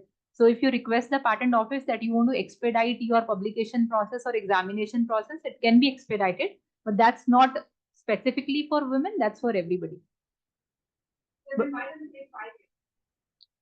It might take 5 years, but nowadays we have seen that the IPO, they have 2x the speed. So earlier, if it used to take 5 years, the patents are now getting granted quite quickly. And one contribution could be because of the COVID. Now things started happening virtually. So even if the examination process or hearing process with the Controller General of Patent Office or the examiners, they are started happening virtually over Zoom meeting, because of which the process has really expedited. So grant can happen quickly. Welcome. Any other question? Any more questions? Okay, which one is better? Patent or copyright? You're asking me. So see, it's you cannot compare because there are different types of IP, right? So copyright is typically for literary work. So if there is an artistic work, let's suppose there is a concert, or let's suppose there is a form of art, right? It could be a sculpture, it could be a painting or anything else, right? So any artistry work is expected to get a copyright as an IP. However, if you have come up with something of utility, right? Any product, process, or let's say a manufacturing method, right? Or any drug or composition of matter, then you need to file a patent around it. You cannot say that you have a copyright on a product, right? So different types of products, they are qualified to have a unique IP status, right? So copyrights are only for literary or artistic work. However, for any utility or process related innovations, you need to file a utility patent or design patent for that. Yes, we have design patent as well. Yeah. So the two main types of patents that people typically file or companies file are utility and design. So in design patent, you have your design aspects covered. So most of the automotive companies, if you nowadays see that there are just slight changes in the design of the facelift version of any new SUV, right? So they necessarily do not file a utility patent if it is just the exterior design which is new. They just file a design patent around it. So then what is the difference between an industrial design and a design patent? The only difference is that in industrial design, you are filing a design for anything which is of industrial use, right? So it could be machinery, right? So it could be article which is manufactured out of an industrial process, right? That's called, that may call for an industrial design. However, design is just for aesthetic aspect. Anything is broadly classified under design can be filed under design patent. For industrial related designs, you can file an industrial design for that. So like if you print something using a 3D printer, so then, anything new is, a candidate for an industrial design? Yeah. I mean, Okay. see, it has to have a unique design, because even in design, there is a design search that happens, right? You might have heard a very famous, infringement case that happened between Hyundai and Honda a few years back, wherein when Hyundai Verna came in, Honda basically sued Hyundai for the exterior design of Verna. So they started saying that they have copied the design of Honda City in Verna, because they took, they too looked alike back then, right? And then over the years, Hyundai made, extensive efforts in changing the exterior design of Verna. And there was a huge penalty also that the Hyundai has to submit because of this infringement case that was filed against them. So even in case of industrial designs, I mean, there has to be a proper design search that needs to be done, so that you are sure that the design that you are filing is unique and it is not something which is already existing, because that's the first criteria of any patent office. You can only get a patent, or be it a industrial design, utility, or anything. It should not be existing on the date you are trying to file a patent on that, or IP on that for that.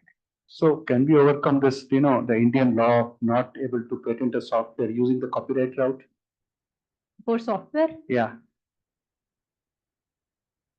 I don't think so. People would want to do it because, see, for different IPs, there are different boundaries, right? So for copyright, I think in case of copyright, proving the infringements is a painful thing, right? So if you just get a copyright on a software, you might get that. But the only problem is, tomorrow, if there is a company who is infringing onto your software, it becomes very difficult for you to enforce your software, right? Because you would not be able to identify who is infringing and how they are infringing, right? However, if you have a utility patent and they are saying, okay, this is the product in which their software is working, now you can probably do a product testing or reverse engineering to prove infringement, right? So you also want to enforce your IP, right? So that tomorrow nobody else is infringing your IP, or even if they are doing it, you have all the legal rights to go against that company or party.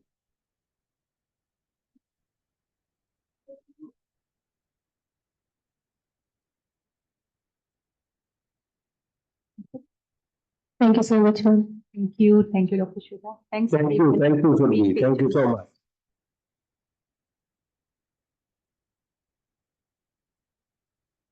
I think for our university, she can be a good catalyst.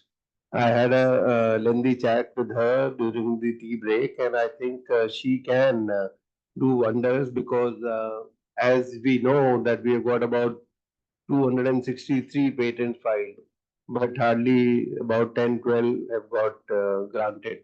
So she can play a catalyst role, and I think we will formally also try to get engaged with you. But all others who are here, they can exchange the numbers, contact numbers, and try to get in touch with her.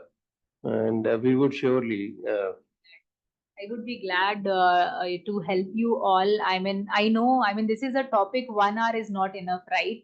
And it becomes a lot for us to, kind of retain also in our mind, because human mind cannot process a lot of new information for this long.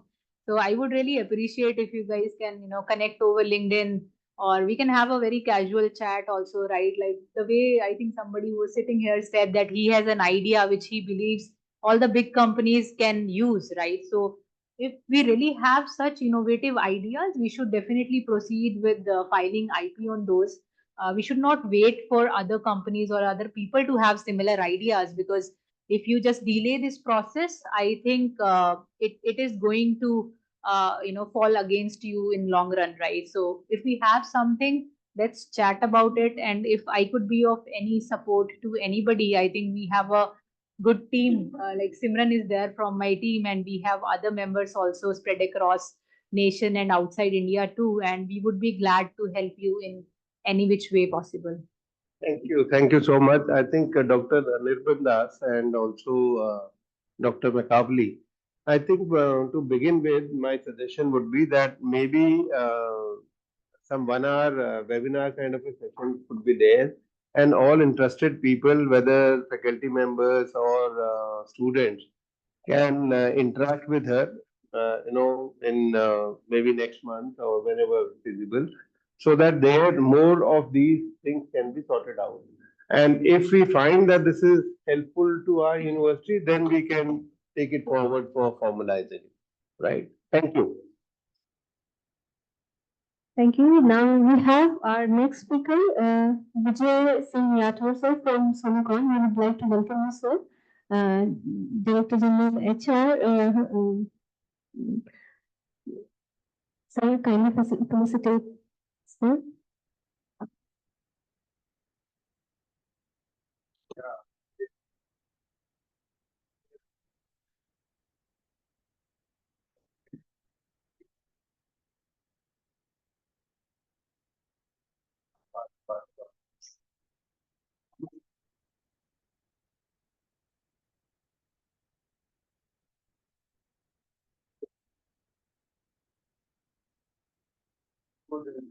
From College of Engineering, Sonipat, we have Mr. Gaurav Agrawal and Chirag Rohana sir. They have also arrived, so we would like to felicitate you as well, sir. So requesting Director HR here, Admiral K.K. Pandey sir, to felicitate Gaurav Agrawal.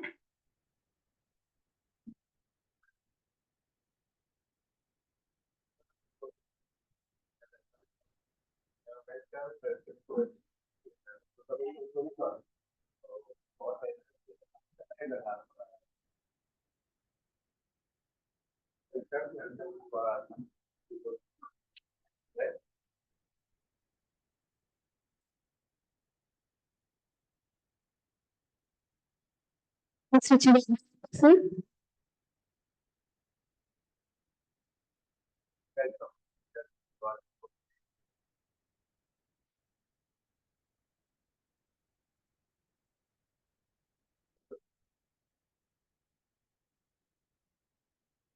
Thank you, sir. So I'll give you the brief introduction of our next speaker. Mr. Vijay Singh Rathore is a qualified chartered accountant with expertise in managing Silicon ventures. And at INR 250 crore angel funded, registered with SEBI, with a portfolio of 40 plus startups spanning various sectors. He specializes in guiding investors through the angel investing journey, offering support in due diligence and startup valuations. He also co-founded and invested banking and risk advisory firm from Nucleus Advisors, which works closely with the founders to help them in financial modeling, investor pitch deck, CFO support and controlling. Then I hear we do from Mr. Vijay Singh Rathore from Silicon Venture. Mr. Rathore will provide us with the valuable perspectives on venture funding and scaling startups. Please.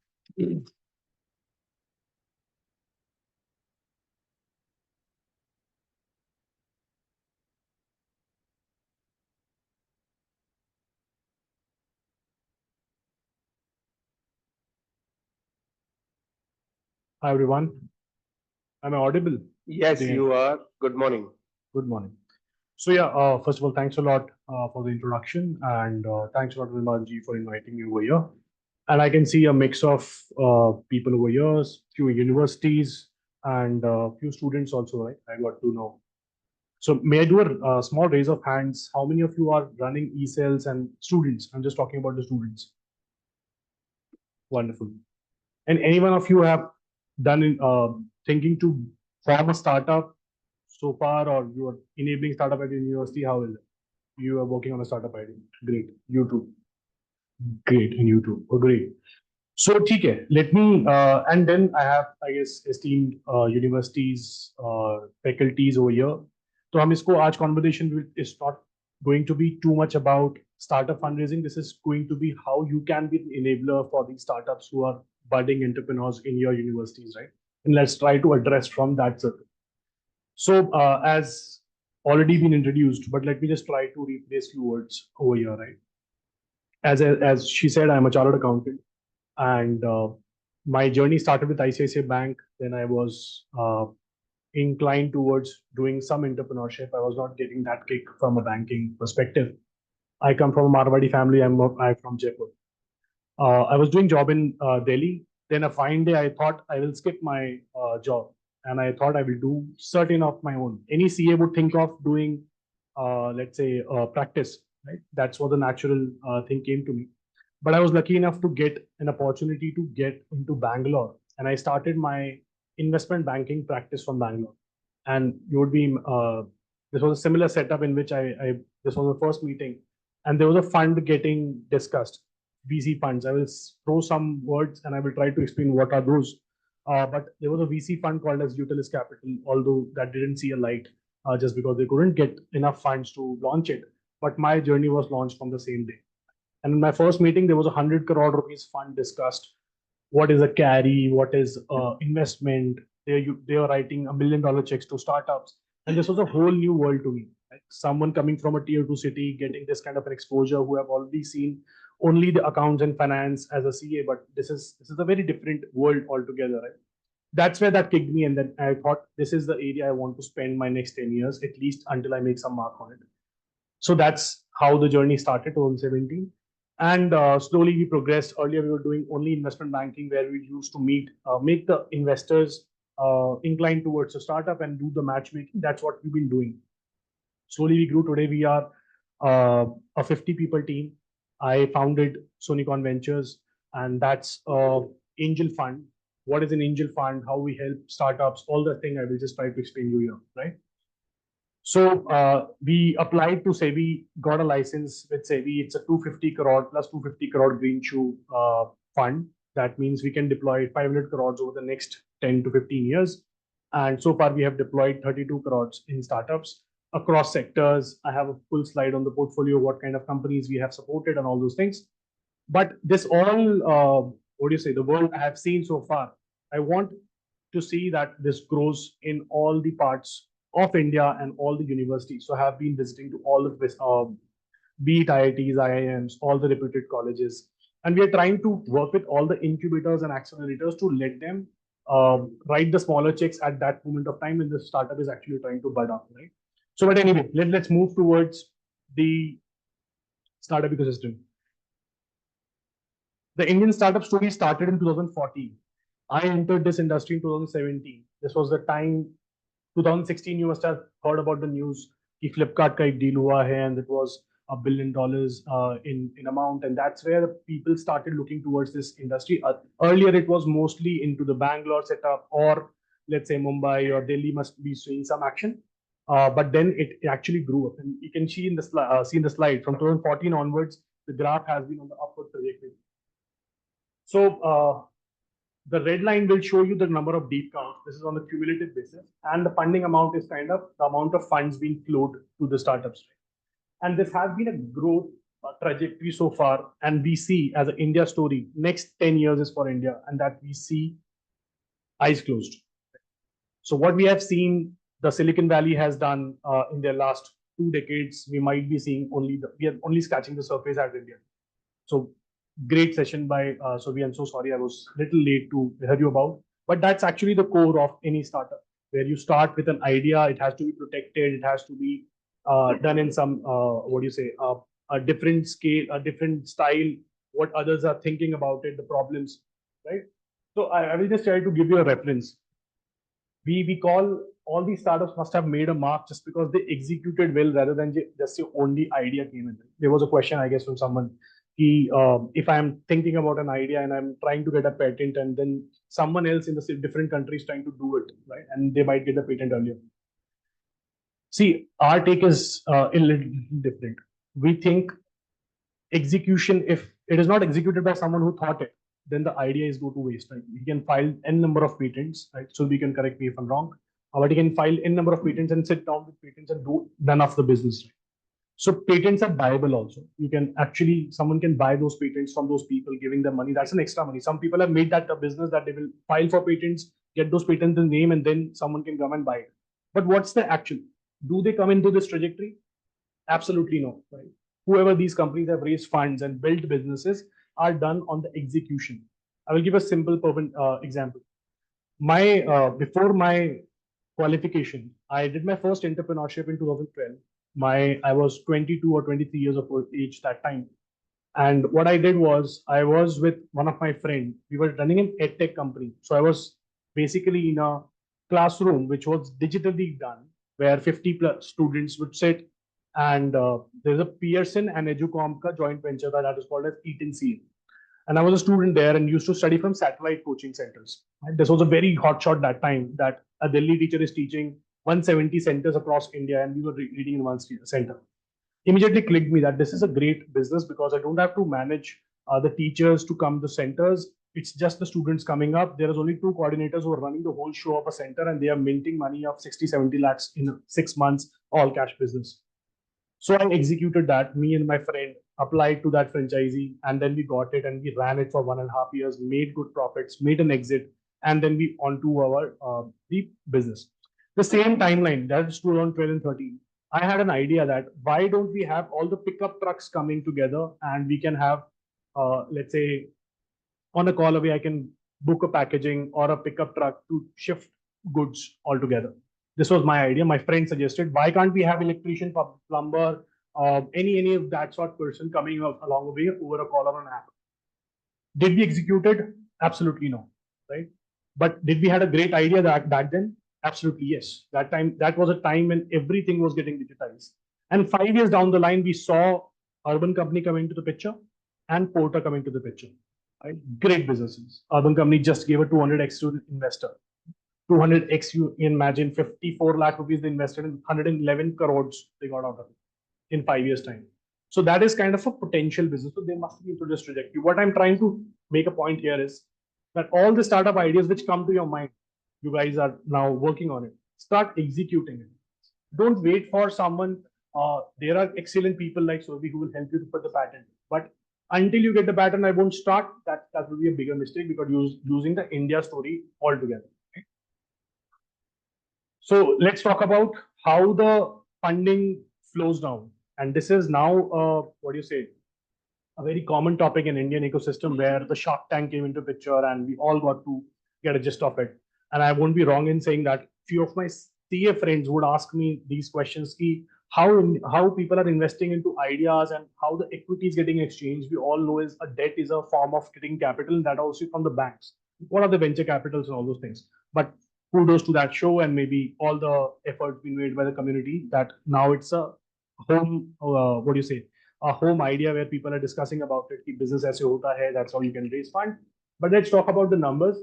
There are stages in which the fundraise has been done. So Indian ecosystem has seen that seed stage has been growing at a CAGR of 66%. Growth stage funding has been done at 23%, lead stage is 7%. I will give you some examples of what these stages are. Whenever, let's say today in this room, 5 of people, we thought of an idea and we start executing it. That's the stage we will do a bootstrap. I have a separate slide also, but I will try to just cover it here in a little. There we are a bootstrap where all the money is either from my own pocket, my friend's pocket, my parents' pocket, and all that money we get it, right? Then we slowly grow out, and then we make a product, and then we go out for market to get more investors. That's where you get the seed stage, right? So seed stage is basically where people would love to invest money if they see there is a potential. So, and this is actually the stage where all of you guys who are running universities and colleges and incubator cells and e-cells should be concentrating towards, because that is the time those ideas are very, very, what do you say, a brink of level where it can go on the hockey stick or it can go just down the drain. Right? But that's the riskiest stage. But investors love to put money over there. As an angel investor, today we are a community of 2,500 investors, and all these investors love to invest into the seed stage. Growth stage comes in where the VC funds come into play in picture, where the money is being poured into early stage, and now the company has growing up, and now they are pushing more money, $1 million check, a $2 million check, even going to 30, $40 million. That's a growth stage. Late stage is a company which is very close to IPO. Now the IPO is about to come, and now they're raising from the likes of Sequoia, which is now rebranded, but let's say Metrics and all those funds who are pushing large money of amount of check, right? So let's just say Oyo is there in the late stage. Zomato is now in IPOs anyway, cross the next part two. So that's about how the Indian ecosystem has been pouring money. This is top 10 funded hubs in 2023. So this will give you a picture that how which city is getting the most traction. My native city, Jaipur, which is doing 10 deals, right? You can find out your city in the picture, but I guess Delhi NCR is 241, Bangalore has been topping 249, Mumbai 160. So that's how you can see all the three cities are capturing more than 70% of the market so far, and so forth. But what we are trying to do at Sunicon also, we are going to each part of tier 2 cities, even tier 3 cities. We are picking up founders from there and trying to give them small checks. Our ticket size starts from 25 lakhs, can go up to 3 crores. But we try to give those money to early time when they can actually build up the business. Right?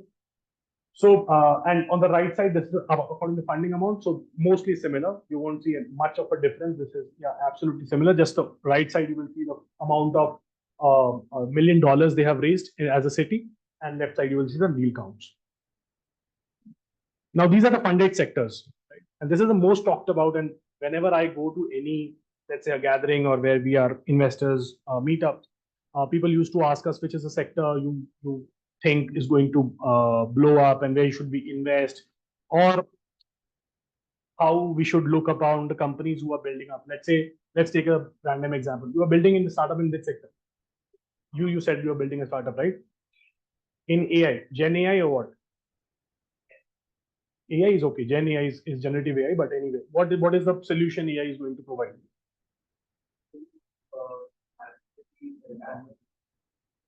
Gen AI. That's typically a Gen AI. Okay. So Gen AI is one which he said. You also said, right? Sorry. Clothing. Okay. Sorry. So that's a D2C. You want to manufacture it or you want to sell it to people? Business to B2C. That's D2C. Got it. So that's we call it direct to consumer. That's when you want to have a website, you want to sell it from Myntra, Amazon, whatever website you can find. So that's a D2C, which kind of a marketplace model. Although Flipkart will come into the marketplace model, you will come into the category of D2C or consumer brands. Right? You said Gen AI, that's basically a tech enabled. Now let's try to find out in which sectors we have been following up, right? So consumer services and then your e-commerce, that's where your sector is. Highly funded, right? But we have also seen highly saturated too. There are multiple brands out there. D2C brand is too much out there. So you have to find out that niche in which you want to create that model around. Similarly, the Gen AI, that is deep tech, right? So deep tech has been, we are still, again, using the same word, we are scratching the surface. 2017, when I was doing my first investment, we got exposed to a Yotasis kind of a company that was doing Gen AI in particular. That time the word was very catchy. Everyone would write in the pitch deck, AI, we are building AI, we are building AI. And later we found that all that tech was only open source. They were just plugging few modules and doing it. There was no IP or there was no actually meat in the company, so that we called off on it. But anyway, so as a founder or let's say as faculty members, you can always see where your students or your, let's say, the e-cells are focusing upon. These are the sectors who have raised maximum amount of funding. And when we see at the sectors, like EdTech, you would see a 47 deal counts, and then in terms of volume, you will see it's only $0.2, $0.8 billion. So why there is a disparity in all together? So it all depends on the investor sentiments too. Whenever someone is opening a fund, let's say a fund, also we have a slide on it too, opening a startup, opening incubation cell, opening a fund altogether to invest, we have to always see which sector we want to pose money. Can you see EdTech why the EdTech is going down in terms of the deal count? Earlier it was a very big shot in 2018-19. As we are sitting in a university, I would love to raise this question to all of you. No, Any hints? COVID is over. COVID was the rocket ship for all the EdTech companies. Why it is down now? Because there is no innovation left. Lack of fear, lack of He used the word correctly, but he used in wrong context. So he rightly used a word called as Byju's, right? So it became a massacre in terms of how the investor sentiments were hurt and how the operations were handled and all those things. So it all depends on the. And someone said COVID. COVID was a time when all thought that every business is going to get a hit, but EdTech was the company which was going multi-folds, and that's where the Byju's raised most of the funds in their whole lifetime. And today it is going out of the business. That means investors are now looking very less towards the EdTech. And someone rightly said it is more saturated. People have tried everything. They are only selling courses. It's kind of getting a pie of parents' wallet by left, right, and center. Everyone trying to do it. And every EdTech company I have met either trying to sell the solution to the school or the colleges. So there is no new innovation left. There were companies like Vita Junior, which started with an idea that we introduce coding, but got a backlash and also when all those things happened. But the whole point is that EdTech is getting saturated. In my own portfolio of 40 plus investments, we have only a single company, which is EdTech. But that is also there because they have with a fusion of EdTech plus HR Tech. So the whole point of here is whatever ideas and whatever things you're going to try out, you have to first see the scale in which the industry is going towards. Right? Sometime I might have an idea thinking ki, boss, this is going to change the world, right? And this is the problem it is going to solve. Sometimes someone else has to tell you that there was no problem. You're just creating the problem in your mindset. Don't want to demotivate you, but yes, you said clothing, right? I don't know what deep you have thought about it, but clothing without a mission in terms of, I'm just giving you ideas. Let's say you want to build up a fabric which is biodegradable, which is not using any chemicals which is going to harm someone's skin, or highly water repellent, all those things. If there is innovation and solving a consumer problem, then it's a business startup. Else it is going to be a traditional business trying to do things on internet, right? And doing business on internet is not more a startup idea, it's more of doing business in a different manner, right? So let's agree to that. Anyway, now these are the funds who are announced in 2023 with the sector focus. And this again give a hint for people to think upon which sector is going to get a more attention throughout. You can see 2003, a lot of funds were announced and these are sectors they were focused upon. Majorly funds are agnostic. Like in India, if you can put a number of 500, maybe 350 funds will be agnostic. We too come in an agnostic fund. We invest into any idea which strikes to us and see like a potential. But there are sector focus also, right? So now sector agnostic is in the middle. SaaS and enterprise tech. SaaS is basically subscription as a service. Health tech, fintech, consumer tech, agri tech, AI. You said AI. Deep tech again comes in the same bubble. B2B, e-commerce and consumer D2C brands. You can see a very fair share small of this side because already explored too much. Space tech, you will find there are 4 funds. Even in this year's budget, there was 1,000 crores space tech fund announced by government. Right? And we have recently invested into a company called as Astrophil Space, and they are the front runner in that kind of fund because they are the first mover in that too. Right? So these are the funds which are getting most attention. So if I don't know how universities function in that manner, but if you have sales which is focusing on any side of it, maybe you should pour more energy towards it because that is going to make your colleges come out of the league. Now, this is an investor's view, right? And this is a survey. This is not my personal view. This is a survey being done by investors for the investors to know what they're now looking upon. You guys must be wondering how these companies, the giants, which are now today, have raised billions of dollars just by showing a pitch deck, a small traction, and all those things which happened. This was sorry. Yeah, Google is anyway very old story. They have done something right, and today everyone is using it. So that's a great. I'm talking about Indian startup. How they have raised so much of funds in recent years. Right? Yeah, let's not take them again and again in the conversation. So my point is, yeah, the companies, n number of companies. Many are in your mobile app too. Right? Point is, everyone was rushing towards the growth story in terms of the top line. Like investors have poured in money left, right, and center, giving them billions of dollars. Just go and acquire the market. This was the investor sentiment pre-COVID, and maybe 18, 19, 20. You will see. 21 is the time. I will give you a funny anecdote on it. When the COVID hit, me and my team were sitting with all the founders we have invested in and we have helped in, and we were telling them just go slow. There will be a funding crunch. There's no money flowing in now. Whatever money we have left with our investors pool, we are going to direct it to make you survive and all those things. Right? To my surprise, in 3 months' time, every week we track all the investments. You can go to our website. You will find every week we track how much investment was flowed into how many companies. Right? And there was a pure infusion of $1 billion in a week into Indian startup ecosystem. 2021, I'm talking about, when we were struggling with the vaccines or whatever the kind of vaccines over there. So that was the time people were pouring money into all these companies who were digital first and were trying to acquire market because markets were crashed and they were pouring money into this. 2022-23 were different. We saw there was a slump, and now investors, after the fall of many giants, WeWork is one of the example, and a couple of more companies who have not been able to keep up their promises. We have seen investor sentiments have gone changed, and this is what the current sentiment look like.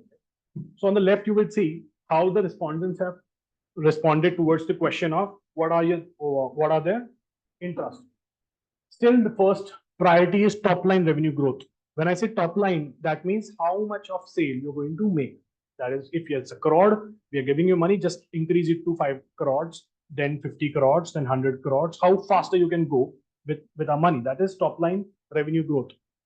Then you would see operating profit. Now, this was the line which was missing fundamentally from all the startup ecosystem. And as a Rajput, Marwadi, and a chartered accountant, I was always scared how these companies are going to survive if they're burning investors' money and they have no clear path how they will be profitable in future. This sentiment actually got changed since last year.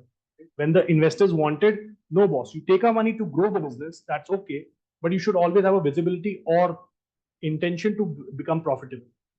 That's where now the profitable companies are more in passion rather than all those companies used to show top lines. And then I can spend 1 hour how the companies manipulate their sales or show the numbers which are actually not there. But I can just give you a small example. Maybe you are just sourcing these furnitures, right? For that matter, there's a company called as Furlenco, there's Rento Mojo, all those companies. Let's say you're just sourcing these furniture and selling it to someone else. You're just a middle party in between.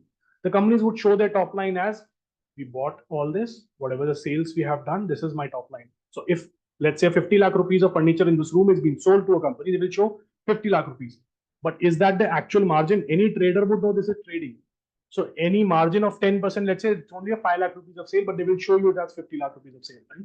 This was actually the fundamental problem, and people were not addressing to it. They were all saying just go and acquire market and just increase the top line, but now they are talking about the profitability.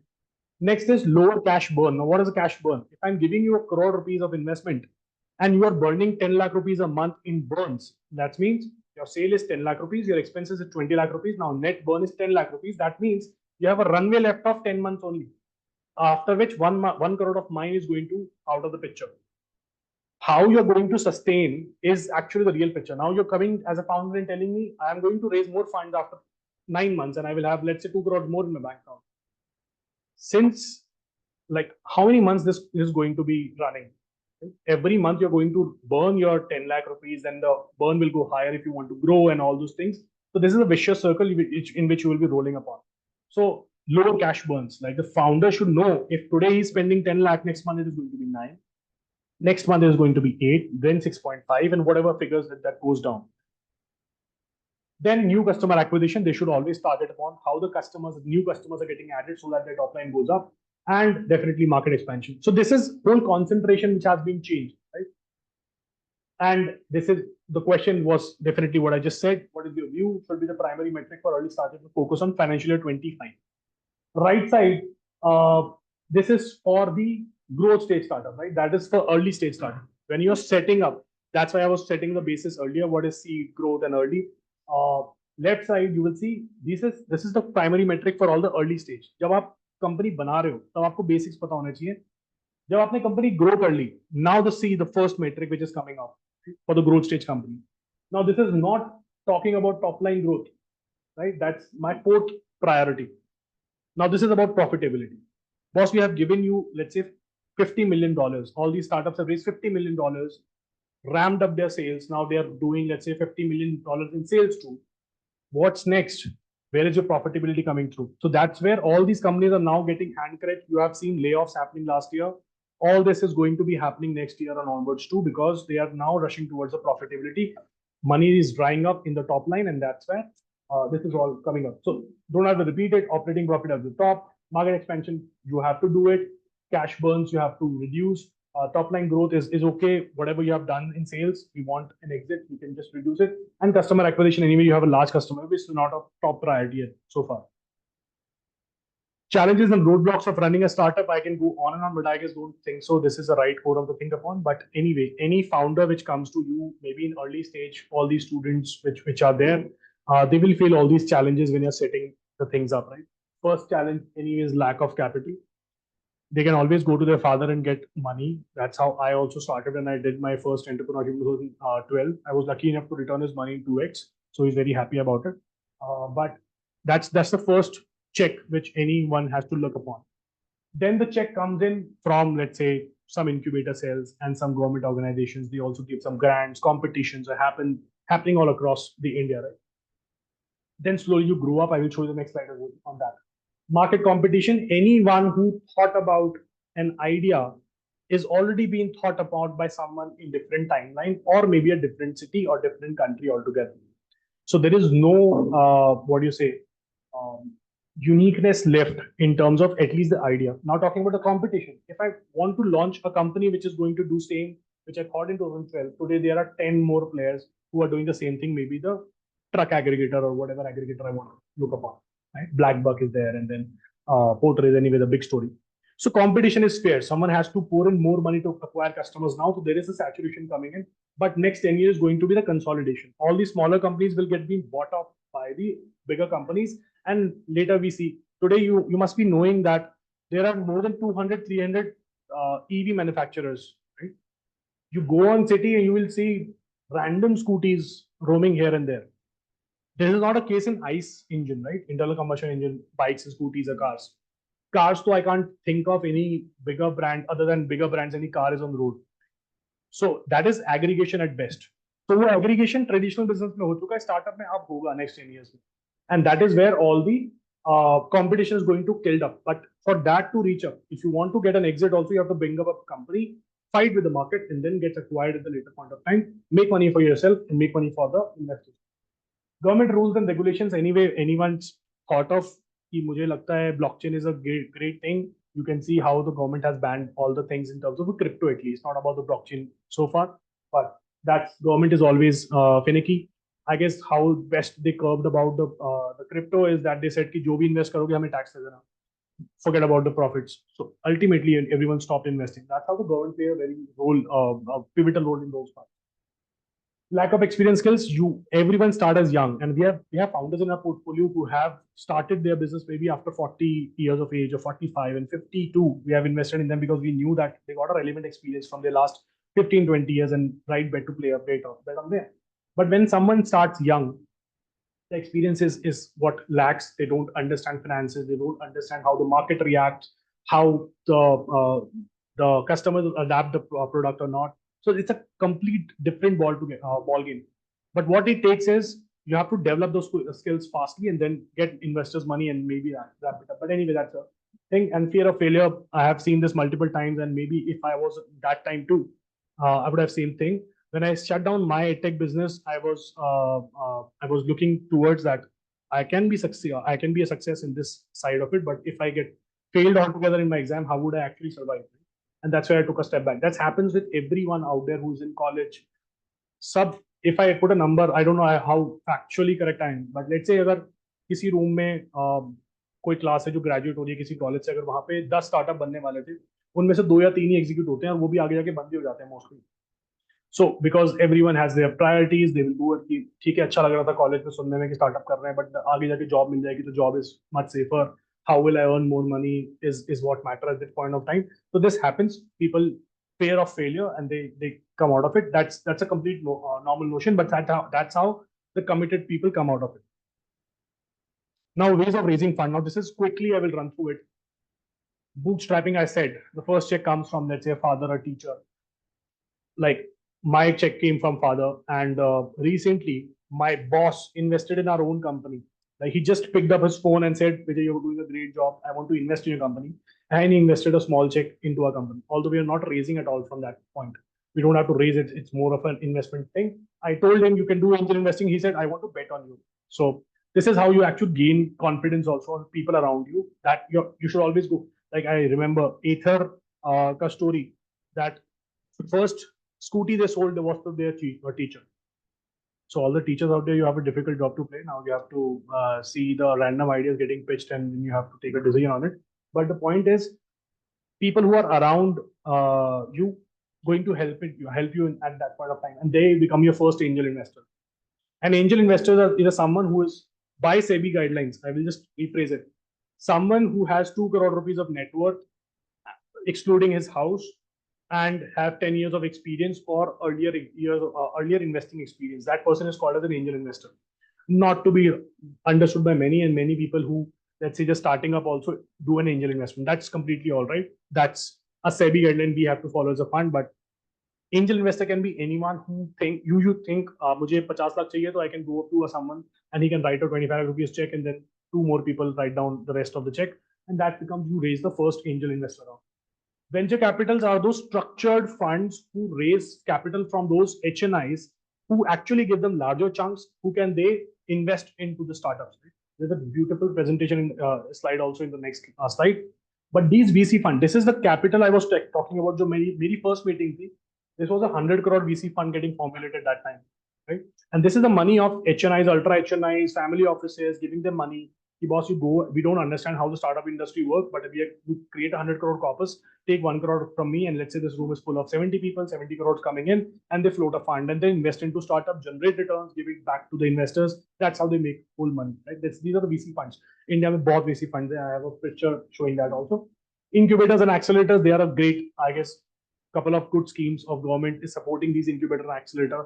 They write the first checks of 40 lakh, 50 lakh, whatever the amount can be, and they can be the first check. Crowdfunding, बाहर बहुत ज्यादा होती है, India में थोड़ी कम होती है, but still crowdfunding is an option where all the not from the angel investors thing, but people with, let's say, Indiegogo have platform where people get their product getting what do you say sold, and that's kind of a pre booking done by people. So that's crowdfunding. Bank loans, if you think like my father would always think कि कोई भी company में पैसा चाहिए होगा, the bank is the first thing to go upon. But for the startup, this is not an option because you don't have any collateral to be given. You don't have any history or past record to be given. But that's an option which opens up after 2 to 3 years of time, where you have a balance sheet to show, you have something to give upon to bank. Now I am working with most of the banks, like I have ex-ICICI Bank, but we are working with Kotak, HSBC. Yes, you name any bank. They have their own startup cell now, and they are actually giving funds even in the 6 months or 7 months of existing of a company, if the company is showing the revenues, because they play on numbers, they have to be risk averse, but they are taking the bold risk. So where the startups can actually go up and take the funds. Now this is the actual Indian startup investor landscape, right? Whatever I just show, I will just show you some examples of it. So VCP funds, you will see some names: Bessemer, Bloom, Kalari, Lightbox. I don't know how many follow the Economic Times or the likes of yours to be. You will find these names popping up every now and then. SoftBank, Tiger Global, all these funds come into that. Corporates and VCs. There are a lot of corporates who have opened up their own investing arms where they want to invest into startups because they know this is going to add value to their own ecosystem, right? So that's where you will see Citi Ventures, Intel Capital has their own venture, Qualcomm, PayPal, Coinbase, Adani, Sony Innovation Fund, all those household names are there. Accelerators, incubator, all these accelerator incubator take certain equity in exchange of the support they provide, but that's very valuable in terms of for the startup. So you will find Huddle hai, Y Combinator very popular outside India, but Surge, Venture Catalyst is India's prominent Alpha Wave, 9 unicorns. All these comes into accelerators and incubator. Angel networks where you can actually apply when you reach a stage of revenue. You will find the companies like Eagle 10 Part. You will find our logo too in the list. But yeah, Indian Angel Network, Jito, Can, a lot of angel network. Just go and Google angel investment platform or angel networks out there in India. You will find multiple around. Family funds and offices. Every family office is now investing into startup, and that's where you will see Asim Premji ka family office hai, Sharp Ventures hai, then Alto Partners, Caterman, multiple others, right? Then venture debts. Now, debt is one more stream which is now opening up in India. Earlier, it was not an option, I guess, 3 years ago. Not many people were investing into venture debts, but now venture debts is coming out. This is very simple. I don't know how much deliberately I have to explain it, equity, debt, all those things. But equity is kind of your someone you're offering a partnership in your company. Debt is basically you have to pay it out whenever you have money to pay off and in service interest. But then there are some what do you say, hybrid solutions too, where you have CCPS, जब आप बोल रहे हो preference shares, those are basically preference shares. There are 3: equity, preference, and debentures. But let's say you want to give someone a convertible debenture. So you can issue them a CCD, compulsory convertible debenture. The person is taking a lesser risk. He's saying, give me money, my money back. But if I think I can be equity partner, I will convert my right to become an equity partner in the company. This is how this whole gamut works. That will be a separate discussion, but yeah. So that's about us. This is my partner Pravesh, and he has more than 15-20 years of experience. I started, as I said, my story already told you, but we have must screen 2000 plus applications. This number is even 2500 now. Investors community has gone to 2500. VPs, we onboard all the affluent people in terms of those who are, let's say, investment bankers or those people who catalyze the whole startup ecosystem across India. We onboard them. We have invested more than 40 startups. We do pitch calls where the companies come and pitch in front of the investors. That is mostly virtual. That's where we actually mentor them also, how they have to pitch, how they have to present their idea. All those things happen. And in the introduction, she also introduced, we do pitch decks. So how the idea is formed, it is better how to express it also in front of investors or maybe your customers. I'm not talking about investors that we do. So today we have presence in more than 24 countries in terms of. This is a portfolio. This slide is interesting to show you how the startups are getting funded altogether, right? And this list has gone up. Now the number is 47, but I will just show you some examples out of it. So we have invested in fintech companies. Sawat was the first company in which we invested at, whether a 23-year-old guy and from Hyderabad running this company. We invested at a valuation of 60 crore rupees. Today, the company values at 160 crore rupees in 2 years' time. So just imagine a 23-year-old chap can convince people like us and others in the room, and then he raised this fund, and now he has raised another round at 2.5x of valuation. That's how powerful a startup industry is. Can we all imagine a traditional business doing the same thing at this speed or those things? I guarantee not. Right? Can I leave it there? AR, VR tech, we have Trezi and Cusmat. We are actually using the AR and VR goggles to do trainings for people and what do you say, Maruti and to the likes of Tata. When they have to train their employees, when they join in, they will now use the VR goggles rather than giving them actual equipment. So that training is faster and can be done with and what do you say, n number of cities rather than asking them to come to a facility. Then Zing Bus, आप लोगों ने देखा होगा, there is intercity buses coming to cross city. Zing Bus is our portfolio. Grow Fitter was pitched on Shark Tank. They reward you when you do certain activities on their app. B2B, we have invested into multiple, but I will just try to bring some familiar names. Maybe Vraksha I can talk about. This is an innovative company which was using agriculture waste. So हम लोग Delhi NCR में best example to say it here. November, December, you might be thinking कि यहाँ पे सांस लेना मुश्किल हो जाता है because of the parali, right? Mostly the parali getting burned. So what these guys are doing, and they, when we invested, post that they came on Shark Tank also. I don't know how many of you seen them. But what I will use is use the rice husk जो parali है, वो farmer से source करके they will actually mold them into packaging material for all the D2C brands. So eliminating thermocol and eliminating the parali. Now they are hitting two birds with one stone. आपका land pollution कम हुआ because thermocols are not in picture, and then your air pollution is getting removed. Excellent company, right? So we are helping them to scale now. They have done the 0 to 1 journey. अब 1 to 100 कैसे जाना उसके लिए they want more money. So they, after we invested, they raised 20 crore rupees more, and now they are setting up their own facility where they are going to change the whole mold and reduce the cost. They want to come to par cost of thermocol so that industries can adopt these solution rather than thermocol, which takes I don't know how many years, billions of years to get decomposed. But anyway, samosa party, Skippy, आप लोगों ने देखा होगा, Shark Tank पे आई थी. It does give you nostalgic feel of those chuskis which you used to get in our childhood. Mitra, Proust is a beer company. Power Gummies create gummies. Then logistics we have invested. Drone tech we have invested very, very eagerly because this is a industry I think is going to get blasted or getting flown away, kind of a gimmick. But as an angel investor, we would love to take a risk. And I believe this is going to be a next big thing because how the roads are getting, what do you say, cluttered and all those things. This is going to be the next solution. So inside FPV was a Shark Tank company. Again, I'm taking this name again because just so you guys can relate. But inside FPV create consumer drones. I personally am a drone enthusiast, so I have a DJI Mini, but they are banned in India. So DJI cannot operate in India. So these guys have an opportunity until they find a way to come into India because that's a Chinese company, right? So inside FPV is there.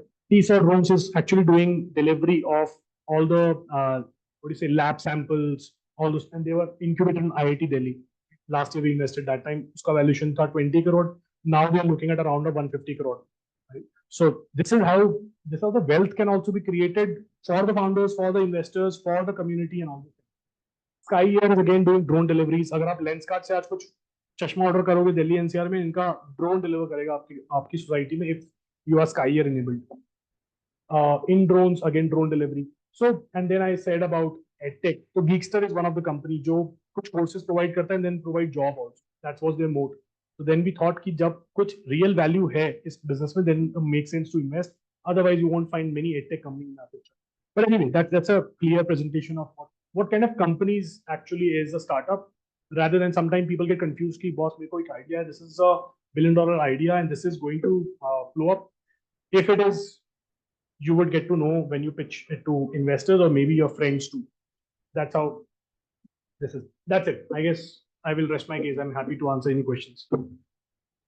Oh, questions. Okay. So I'll start with one. So, one of the problems you said is saturation. So I think, do we have to go back to the basics and, tweak our education so that, it is more of a, analysis-based education than rote learning? So do you think, if we tweak that and down the years, maybe 5 years, 10 years down the line, we will have, more disruptive innovators, or do you agree with that? No, that's an excellent question and excellent forum to ask upon, right? See, and this has been not only our thought, this is government thought altogether now. They want to actually move towards this side that you must have seen government of Delhi, Delhi government ने ही पीछे कुछ launch किया था. They were trying to give entrepreneurship skills to students at 5th class, 6th class, 7th class. I was invited them to do some mentorship and all. तो वो एक road learning तो जो problem है, we have been facing that कि हमें सिर्फ एक curriculum मिला. I was what do you say, discussing this with my niece कि whatever I have studied in terms of maths, जो भी हमने maths पढ़ा 11th 12th में, I have never seen a practical implication of that. But haven't been devoted more time into my entrepreneurship class. Maybe that was not many students were opting for it because it was kind of a small textbook. A teacher is telling us about the entrepreneurship and we are not able to get a click of it. So if my time is getting devoted toward entrepreneurship more at earlier stage, maybe my thought process must have changed. Why I was able to think upon it? Because my family was having that, what do you say, inherent business skills in your blood. Right? So if that family environment can be created in the college and universities and even schools, they can actually think about कि boss मुझे तो I want to build a business rather than thinking of doing a job in future.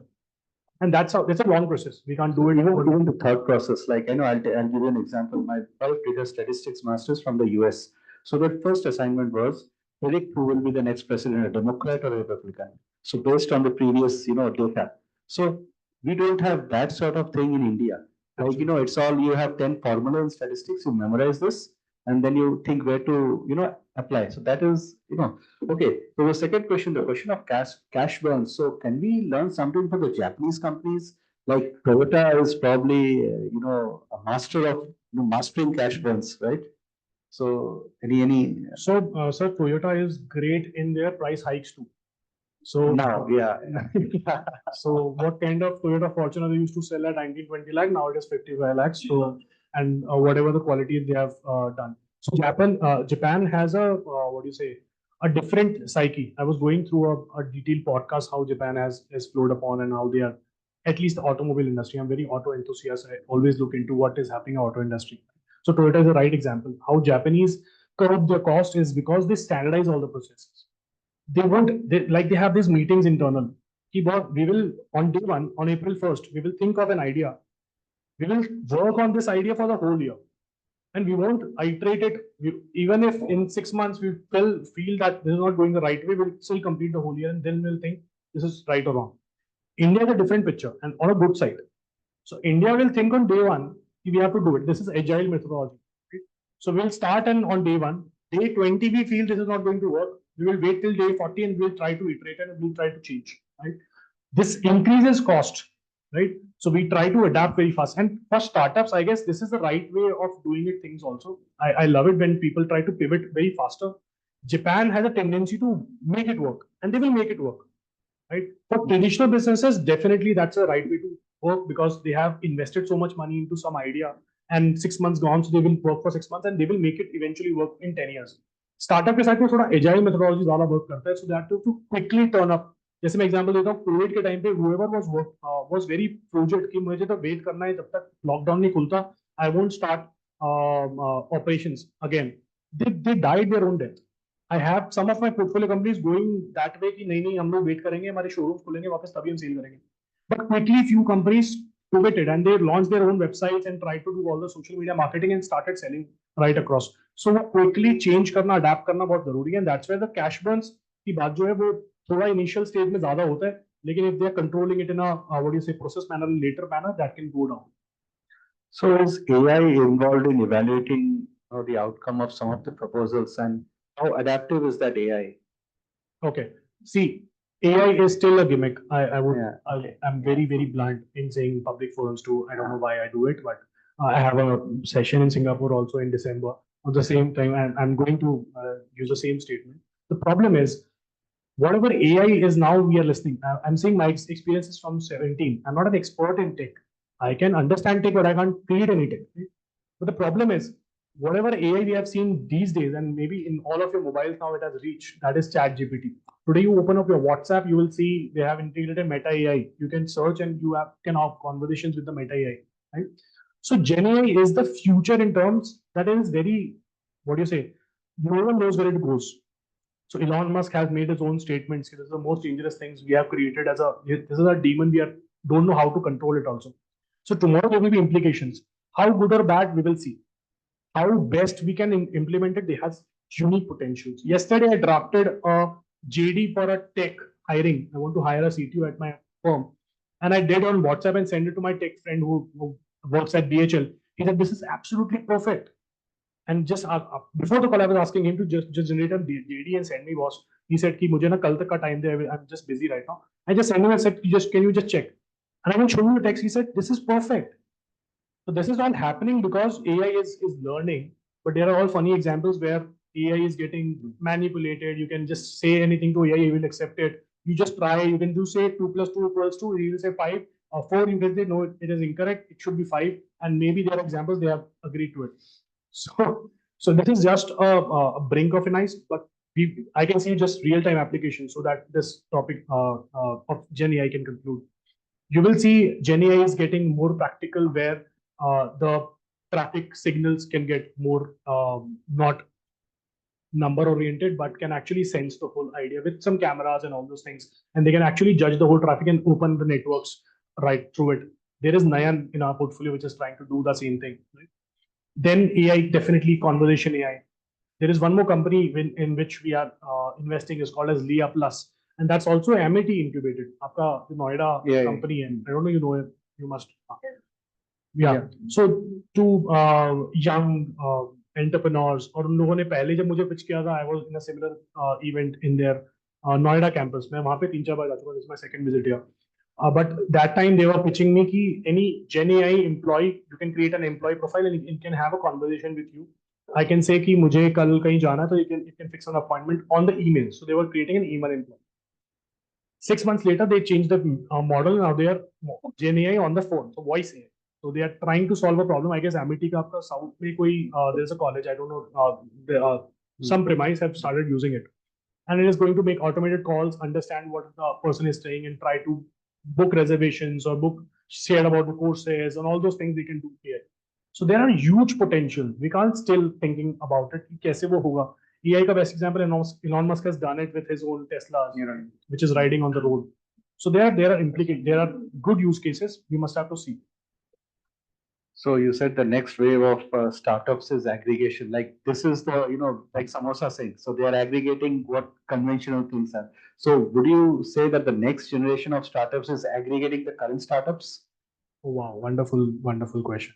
So there was a fastest unicorn called as Mensa brand. If someone has heard of Mensa brand, anyone here? You have, sir. So this was the fastest unicorn of India. 6 months में unicorn बन गए थे लोग. And the idea was aggregate कर लो जो भी काम कर रहे हैं उन सबको aggregate कर लो. So they raised capital, they acquired companies and made the good company work and eradicate the rest of the competition, and they made a fastest unicorn in India. So this is a cycle. When you see through it, जब भी कोई industry खड़ा होता है, आज EVs के अंदर क्या हो रहा है? आज हर 200-300 brands हैं. Future में वो 10-12 ही रह जाएंगे. Basically, Google is something like that. Google is just, categorization. That is what is done on a virtual scale.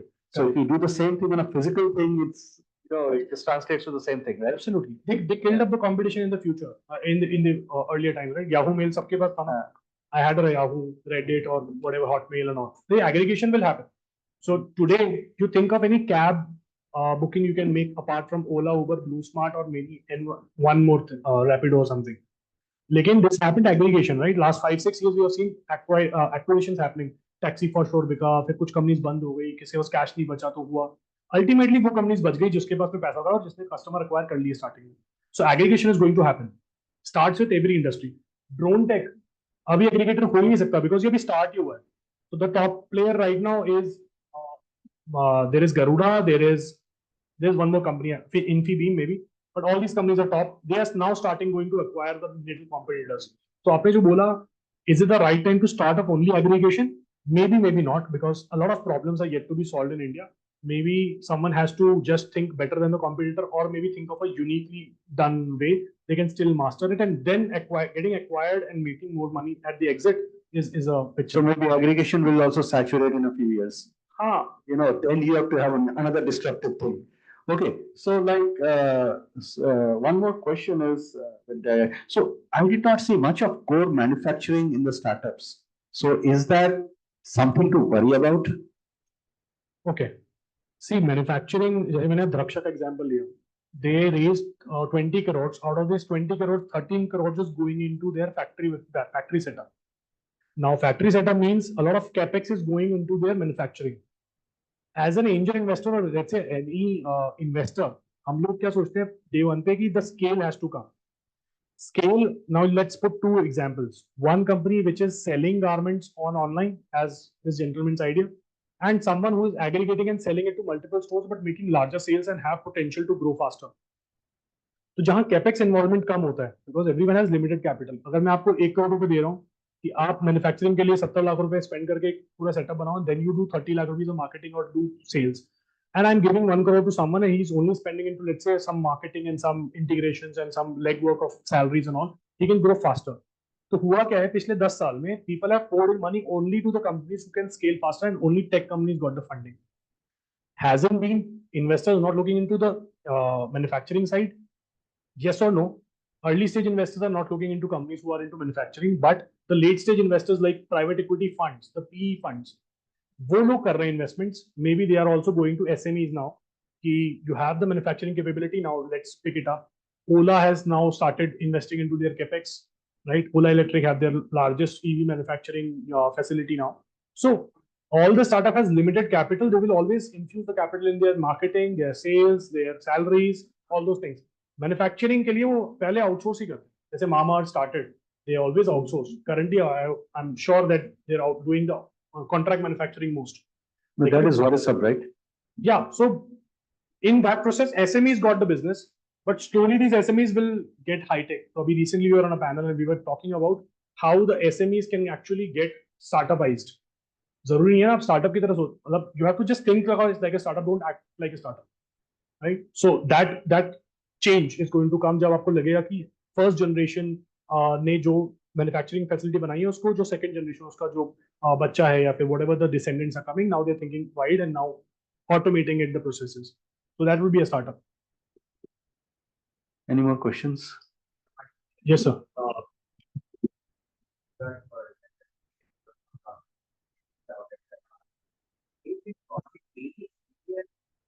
About startup or they are just taking it a 5-year program to get ECL, global innovation. This is one my first one. Number two, when people are from the abroad, in India, is for the past, there are very good companies that are like Pharmacy and then there. No, I couldn't get your second question, sorry. Is the government really serious about this? The first question I got, the second question you said. Present and idea has been so much government investing in and whatever the government and people are doing. But as per their seriousness, platform is not visible. One. Number two, when you see on the back end of the expenses, you see when some outside someone comes to India, they already know a good platform in case of pharma and that, which is not take for 35 years as compared to your company 135 years, like Ron, Novartis. Okay.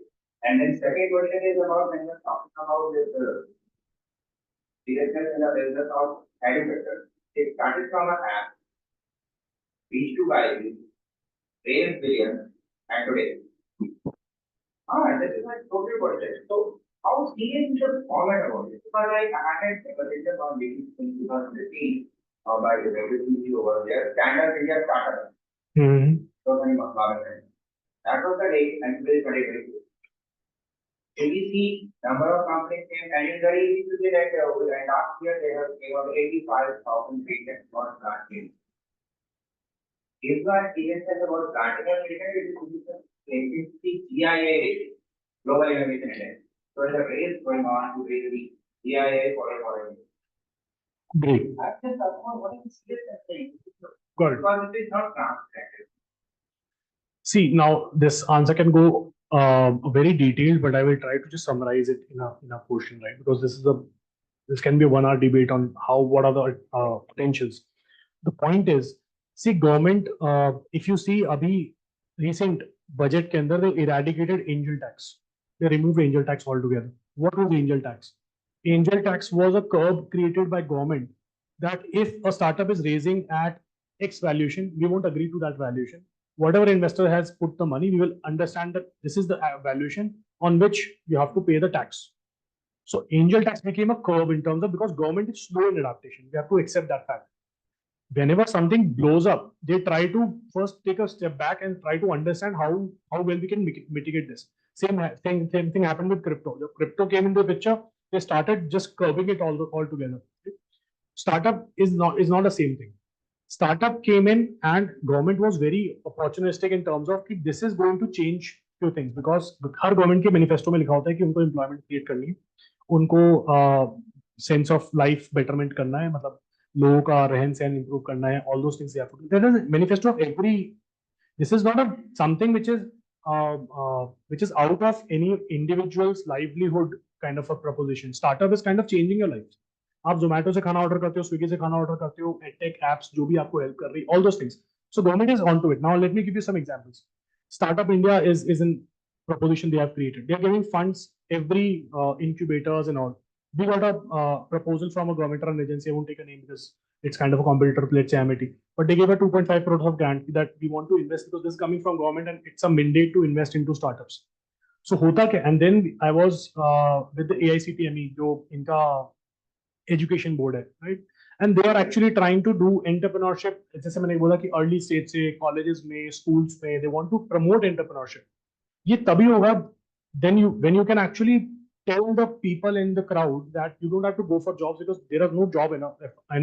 You can actually create jobs. तो वो एक चल रहा है. I was with Mr. Nitin Gadkari last year, और इस साल we also be meeting again. तो वो एक event करते हैं खासदार के नाम से, right, in Vidarbha region, Nagpur. So his ideology is same what I'm just trying to speak here about. That they are very, very opportunistic. Until and unless startups are going to solve a problem, the problem is going to be a problem. Government is not enough capable enough to do it. So there is Samrit scheme, right? उसमें तो MIT is also participant. जहाँ पे MIT का आपका startup hub है, that has also been done by that they give early checks 40 lakh rupees to startups and they try to give funds to startups to grow. Enough examples. I can go on and on. अभी 1000 crores का space tech fund बनाया उन्होंने, वो किस लिए बनाया? इसलिए बनाया. और मैं एग्जांपल देता हूँ कि एंजल इन्वेस्टमेंट्स होती आ रही थी बहुत पहले से. 2005 में सबसे पहला एंजल नेटवर्क खुल गया था, Mumbai angels and then Indian angel network, right? ये लोग बहुत पुराने हैं. SEBI is very, very, what do you say, opportunistic in terms of कि the money should flow to the startups from these HNIs, but from a channelized manner. So 2018 they came up with an idea कि हम लोग एक सबको club करेंगे बिना SEBI का एक Cat 1 registration होता है, उसमें एक सब कैटेगरी क्रिएट करेंगे एंजल फंड, जिसके अंदर हम भी रजिस्टर्ड है, right? So they wanted that all these HNIs should invest into startups, and they created a proper channel so that investors' interest is safe. They are invested through a SEBI regulated agency, and they can invest into startups and reap benefits and give it to investors. In talks, so direct or indirect, दोनों influence है. In government is giving direct investments to the startups too. Indirectly, they are actually creating channels like people like us who can actually go and give smaller checks to startups and help them grow. So there are enough possibilities. Now talking about how the Western influence, or let's say how the bigger companies when they enter into India. Let's take an example, more common example here. Uber जब India में आया था, there was Ola getting what do you say, inspired, or what you can call it, right? So Uber came in. Now government is playing a fair hand. They're giving this an open level play field. Just play it however you can. Now Uber and Ola coexist in our lives. Today, if some other startup wants to come into this picture, maybe they have to fight this first competitor. Then the government will do something for you. So they are not going to give you grants on running a business, maybe just because you want to fight the competition. If you can bring innovation, so there are literally a very wide spectrum in which government can play a pivotal role, right? So I guess that answers my question. I can. Suppose we talk to Goa, they are Uber and Ola can't operate over there because of their trade policy. Correct. So at that stage, government can lead that the local people will come up something like this that we provide a solution. But they have to go it, or either the people have not interest to go and enter into the market. In Himachal, they are not trading. In Goa, they are not trading. Yes and no. हाँ बिल्कुल. I will give you some more examples. Where they know we are going to get the problem, but they are not tapping the market where they are the solution provider. You're talking about Ola or Uber right now.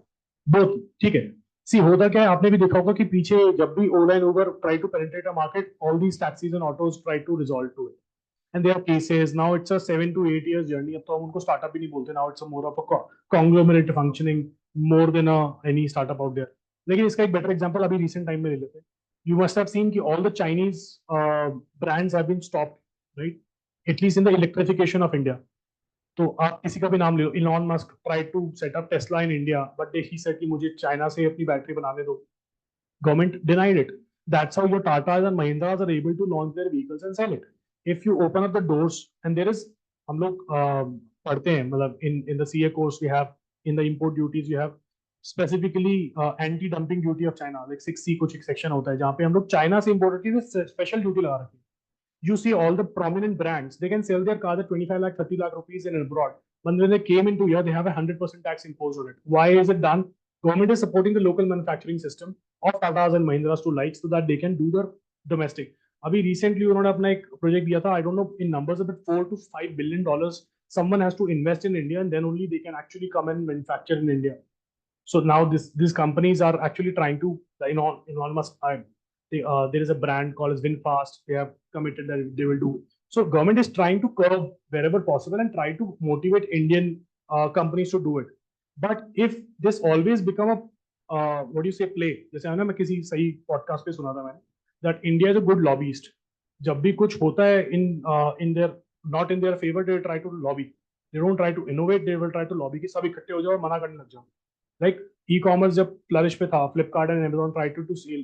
You would have seen all the newspapers were showing कि अभी किसी trade association ने press कर दिया है, किसी और कर दिया है. So that is government challenges to play, and that is again all these startups has to play. I just want to ask one question. Yeah, sir. Yeah. So, from an investor standpoint, I want to understand what is your thought process behind checking the startup health. So, I'll give again an example of Zomato. So, we all know Zomato story, right? So, it was never profitable for initial like long years, right? And recently they started, having their profits coming in. Then they had a pressure to get those profits. So there was an acquisition of Blinkit, and we all know, I mean, the kind of pressure that it incurs on the company. Recently, I had a friend coming in from Dubai, and she was like, even we don't get delivery in 10 minutes. So customer is a king in India, and that's there on date at least. But if we look at it from the Zomato perspective, the kind of pressure they have to roll out something new to get a wider customer base and then to start churning some profits. And from your perspective, from investors perspective, that we don't know when those profits will start flowing in. So how, let's suppose if it's a journey of 10 long years before the company start making profit. Correct. So how do you keep a check on the health of the startup and to be very sure that yes, this collaboration is something that should continue and the company is going to get some returns or profits, and eventually you are also going to make some money? Got your question. So see, let me just try to summarize it in a quickly manner. And I think I'm going out of time. We have time still, anyone? Okay. So quickly, I will try to summarize it. As an investor, my idea is whenever I'm investing early, that's why I showed the stages. The investors have a different stage of investing. If I'm an early stage investor, what is my thought? Whatever company I'm investing, let's say I'm investing at 10 crore rupees of valuation, I'm thinking that their business should go multifold and the company should raise at a larger valuation so that an early stage investor can get an exit. So whenever a new investor comes in, let's say he's putting 10 crore rupees, he will say, take 8 crores in your account and give 2 crores to your previous investors and give them an exit. This is how an investor makes money, right? So as an angel investor or as an early stage investor, what investors look into that these companies have potential to raise more rounds and go faster. Now this can be misunderstood कि वो सिर्फ top line growth पे देख रहे हैं. We always look कि how the sustainable can company go in. If I give you a small example कि अगर 1 करोड़ जा रहा है 10 लाख का हर बार burn ही होना है और हमें पता है वो profitable हो ही नहीं सकता. So why to even give that money to them? So it's always about scale. Starting में company burn करेगा. It's a give and take. मतलब today you open up a business and you try to do with bootstrapping. It's very difficult. How Nitin Kamath and all those guys done Zerodha, that's a recommendable thing. What they have done, not easy. But the point is, profitability comes little later, and every investor understands that. I'm not saying today you open up a startup and you're profitable on day one. If you're profitable on day one, then you're not thinking large. So investor poured in money, but you should have. Zomato का example है. Zomato started as a menu company. That time तो कोई revenue model नहीं था उनका. So they started as a menu listing. आप वहाँ पे जाके menu check करो and then you go and then they started listing the restaurants and then they starting deliveries very late, off late. तो उनको पता था they acquired customers in initial time and investors knew the trust की इन्होंने अगर पूरा market acquire कर लिया, Blinkit acquire कर लिया and all those things, so they will eventually make money. तभी वो loss के ऊपर भी IPO हो गया था, right? So the point is कि it's a long journey. 10 years आपने सही बोला, but as an investor, we always look at 5 years.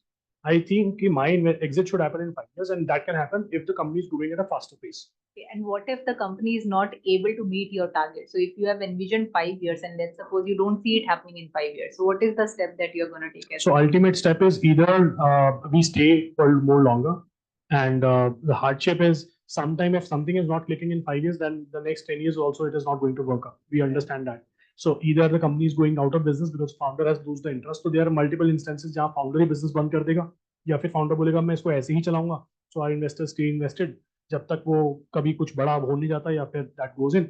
And but our mathematics work on this. If I'm investing into 100 startups or let's say for smaller 10 startups, I will think 1 or 2 give me multi-baggers so that reduces all the losses of the other companies.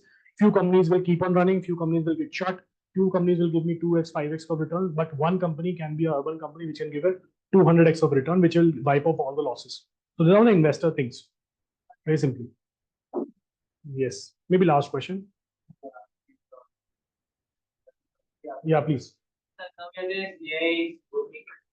lot of investors are like to invest in AI. Like so, startups are forcefully add the AI like ChatGPT, API, GenAI to their startup. Thus, it really, what is the point of view on this kind of startups for investors? And those startups are very value, increase their value by adding AI. Okay. I got your question. I guess AI we discuss in detail, but I will try to summarize it again. AI, let me to put it this way. आपको कपड़े बेचने हैं, right? You want to sell clothes. You can open up your shop and you can do it. This is one way of doing it. You can go and get listed on Amazon and Flipkart and you can do it. The benefits of doing it is that you don't have to manage your inventory, you don't have to invest into your manufacturing setup and all those things, or maybe shop at least the rentals and all. So what is core is your business. आपको business करना है. What is going to help the tech? अभी मैं AI की बात नहीं कर रहा. अभी मैंने बोला आपको एक वेबसाइट मिल गई जिससे आप सेल करते हो. That's a tech. Core business is selling clothes. Core business is not using tech. You're not a tech company, so to say. You're a tech enabled company, right? Today I want to sell these laptops. I want to sell, let's say, cosmetics. I'm going to use tech as an enabler. So GenAI is going to be an enabler. This is not going to be a altogether a value proposition of the company. तो मैं किसी भी company में, मेरी कोई AI company शायद इसमें तो लिस्टेड नहीं है. BI प्लस को छोड़ के आई गेस कोई भी मेरे को AI जब बोलते हैं मेरे कान खड़े हो जाते हैं कि now he is trying to deceive me, right? तो इट्स अल्टीमेट, तुम सेल्स करके दिखाओ ना, बाय व्हाटएवर, हुक और by crook. That's your goal motto should be. कोई कंपनी बोल रही है मेरे पास AI और कोई कंपनी में AI नहीं है, लेकिन अगर ये बोल रही है मेरे पास ज्यादा सेल्स है और ये बोल रही है मैं अभी तक सिर्फ मार्केट में वॉन्डर ही कर रही हूँ, I guess the history sold, you will put money into this company.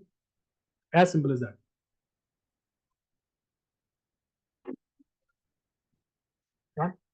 Thank you, Mr. Ratu. Perfect. Thanks a lot, guys. Thanks a lot. So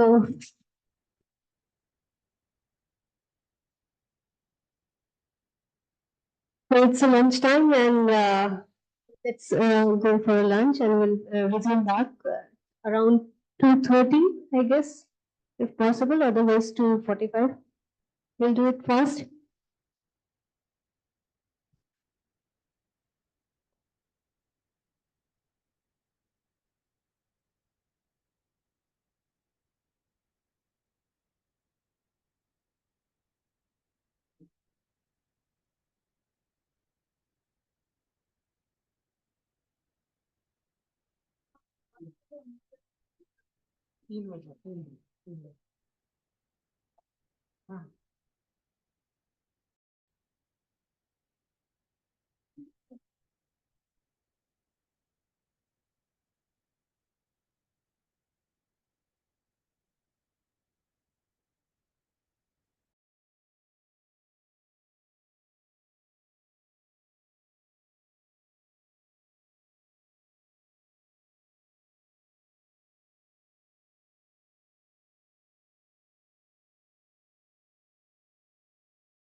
First to second lecture में school कर देंगे sir. मेरे bag में आपको feedback form दे दो sir. Feedback form मेरी याद है।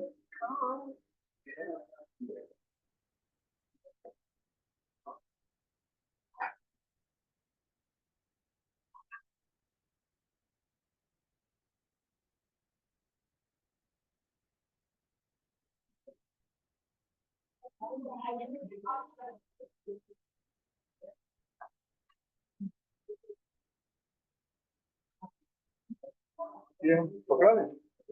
मैं पकड़ा देता हूँ। मैं दे देता हूँ। कोई बात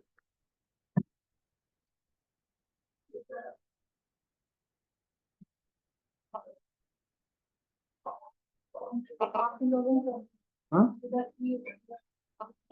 फिजिकल मोड में है। फिजिकल मोड में आपको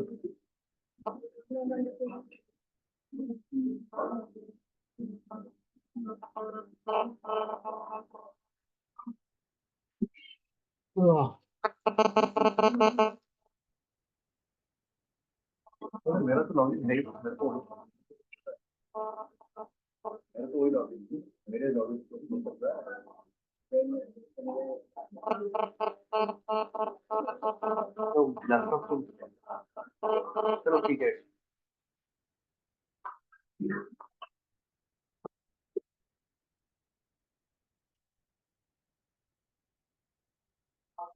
फिर अपनी फैकल्टी जरूर नहीं आ रही।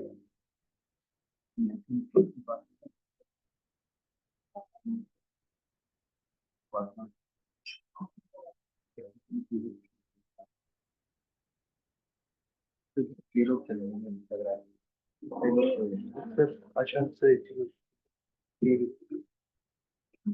रात को स्ट्रीट भी देगी रूम्स कोई बस में तो दो जगह एक रूम शेयर करेंगे। अच्छा तो बताओ क्या करना वापस करो। तो 3 को आने तो 900 रुपये आप 2 रूम चाहिए सेम वाले दो। तो क्या करना है कुछ तो वो तो वापस कर देता हूँ। उसका हम वो नहीं करेंगे। उसका बिल नहीं होगा। बिल बने तो बने ना नहीं बनेंगे ना सर। ठीक है बोल दो। तो ये बोल दो कि हाँ तो जेरी को बुला लो मैडम।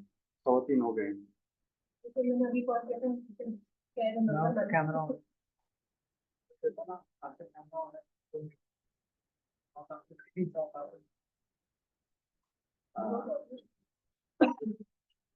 बोल रहा था उसको बोलो कि भैया ये लोग बना कर डाले चले जाएंगे कल नया उसको अब प्रोडक्शन करना है कर दूँ। नहीं उसने तो बाहर पहना उसको मेरे रूम चाहिए। हाँ 2 ही रूम चाहिए वाले बस अब ठीक है काम कर बस ठीक है। और मेरे मेरे ड्राइंग बताओ वो मैं इसको कल कुछ आ जाऊँगा आराम से। मेरी बात होगी कहते कि वो जब की देने लगोगे तब दे देना। मैंने कहा सर वो वहीं से लाना पड़ा है कि मैं आपको दे देता हूँ कल फॉर्म दे दूँगा। एक बार इनसे पूछ लो। अच्छा मैं एक बार फाइनल पूछ लो। हाँ पूछ लो।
Good afternoon, everyone. We now have a feedback session with Mr. Jury, North Zonal in charge, Institutions Innovation Council Implementation Team. So, you may take up the mic and from here you may start. Thank you for the welcome. Am I audible? Yes, sir, you're audible. Yes, sir. Wait a second. Sir, your video is not on. So if you wish, you can please switch on the video.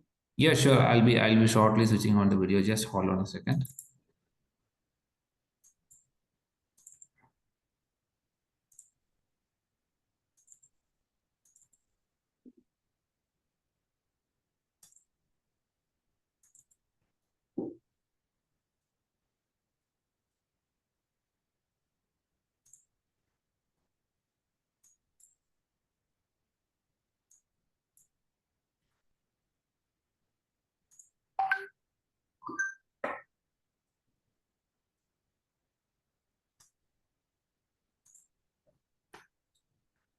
I think we are good to go.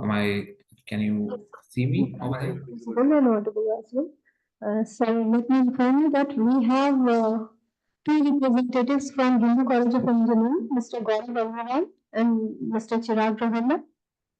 And then from Shri Guru Tegh Bahadur Khalsa College, Shri Anandpur Sahib Punjab, Dr. Parampreet Singh and Dr. Shravan Kumar.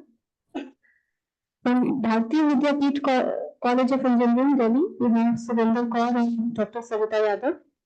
From World University Design Solapur, Mr. Abhishek and Mr. Manoj. And Ambala College of Engineering and Applied Research, Ambala, the representatives are joining online. Okay. So we have joined also. So I hope all the mentees have joined either through offline mode or online mode, right? Narendra Kaur is there from Ambala College of Engineering and Dipanshi Verma. Sorry? Join, sir. So now we will take the session forward. There is there is a voice breakage from your side. So am I audible clearly? Is the network issue from my side? Clearly audible. Okay, fine. So I just want to confirm, like, did all the mentees join or what? Either through offline or like online mode? Yeah, four of the mentee institutions are physically present here. One of the mentee institutions had a serious family problem, so they have joined online. So all the mentee institutions are present, Okay, either offline or online. Fine. Good. So I would like to welcome all the mentor mentee institutions that are partnered with Amity University, Haryana. So I think since we are moving to the end of the academic year, I believe most of the activities are at least concluded by the Amity University being a mentor. So quickly, I will not be taking so long because further, like day after tomorrow, we are having a Q&A for the NWR zone. So like I mentioned, today I will be taking purely the feedback from you guys. So first, let me start with Bharatiya Vidyapeeth College of Engineering, who is joined from Bharatiya Vidyapeeth College of Engineering. Yeah, mic पीछे कर दो थोड़ा. Mic पीछे करिए. Yeah, it's fine. Yeah, the voice is feeble, but that's fine. Please. From Bharatiya Vidyapeeth, we have Dr. Surinder Kaur and Dr. Savita Yadav. Yes. Okay, good. Yes, Dr. Surinder Kaur. Sir, I would like to say thanks to Amity University for all their guidance. And under their guidance, we are able to perform around 15 activities, self-driven activities per quarter. Till now, celebration activities are till now 3, and total MIC activities are 4. And for calendar activities, we are able to complete 3 per quarter. Okay. This is the performance of Vidyapeeth till now.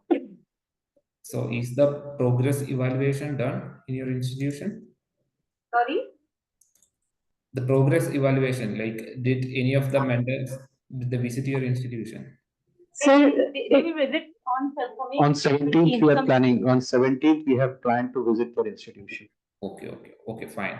So 17th, you guys are planning for that. So right now, is it the first day or the second day of the training and exposure visit? First day. Today is the first day.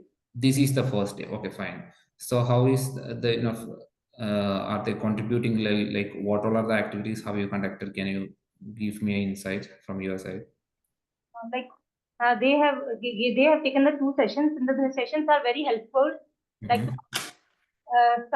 the sessions are helpful to start startups, and they have given brief PPT on that. And after that, they have give the visit to the labs in the college. Okay, fine. So mostly it's expert talk that's going on right now, I believe. I think they are scheduling the training or whatever be the modules or visiting of the innovation or the incubation center by tomorrow, I believe. So let me come to, I'll come to the mentors point of view later. So right now you have mentioned how many activities have you conducted in this total academic year, ma'am? Around self-driven activities are around 15 per quarter, 45, approximately 45. Then calendar activities are 3 per quarter. Yes, I understood that. How many in total have you uploaded in the portal for the IIC 6.0? Quarter 4. Quarter 3. No. The total academic year till now, till quarter 4, quarter 1, 2, 3, and 4. You were part of the IIC 6.0, right? So how many activities have you totally uploaded in the IIC portal? Around 50 to 60. 50 to 60. Okay.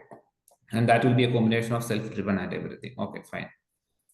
And one more thing I want to ask is regarding 4 points. The first point is how many innovation ambassadors are trained in your institution? So we are 8 to 10 faculty. They are still doing the program. I think not sure about the number. How many have completed that course?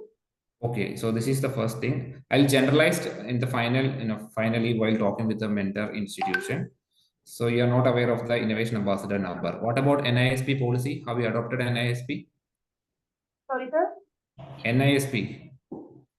Have you adopted or formulated the NISP policy?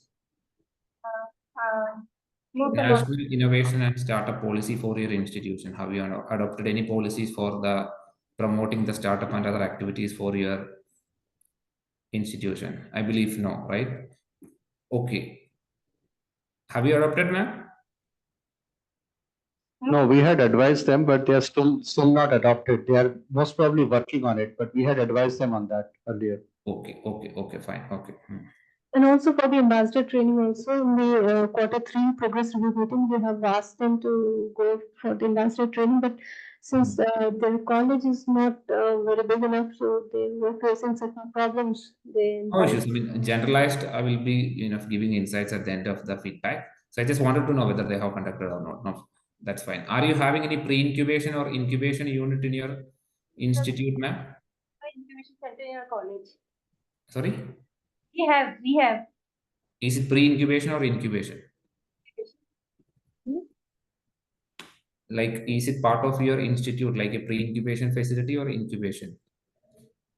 Pre-incubation center. Pre-incubation center. So you're having a pre-incubation. Okay, that's all. Thank you. Thank you. Next, we will move on to Hindu College of Engineering. Who is joined from Hindu College of Engineering? So from Hindu College of Engineering, so with that we have Mr. Gaurav Agrawal and Mr. Chirag Rohilla. So Chirag Rohilla, sir, kindly take the mic. Good afternoon, sir. Good afternoon. I'm Chirag from Hindu College of Engineering.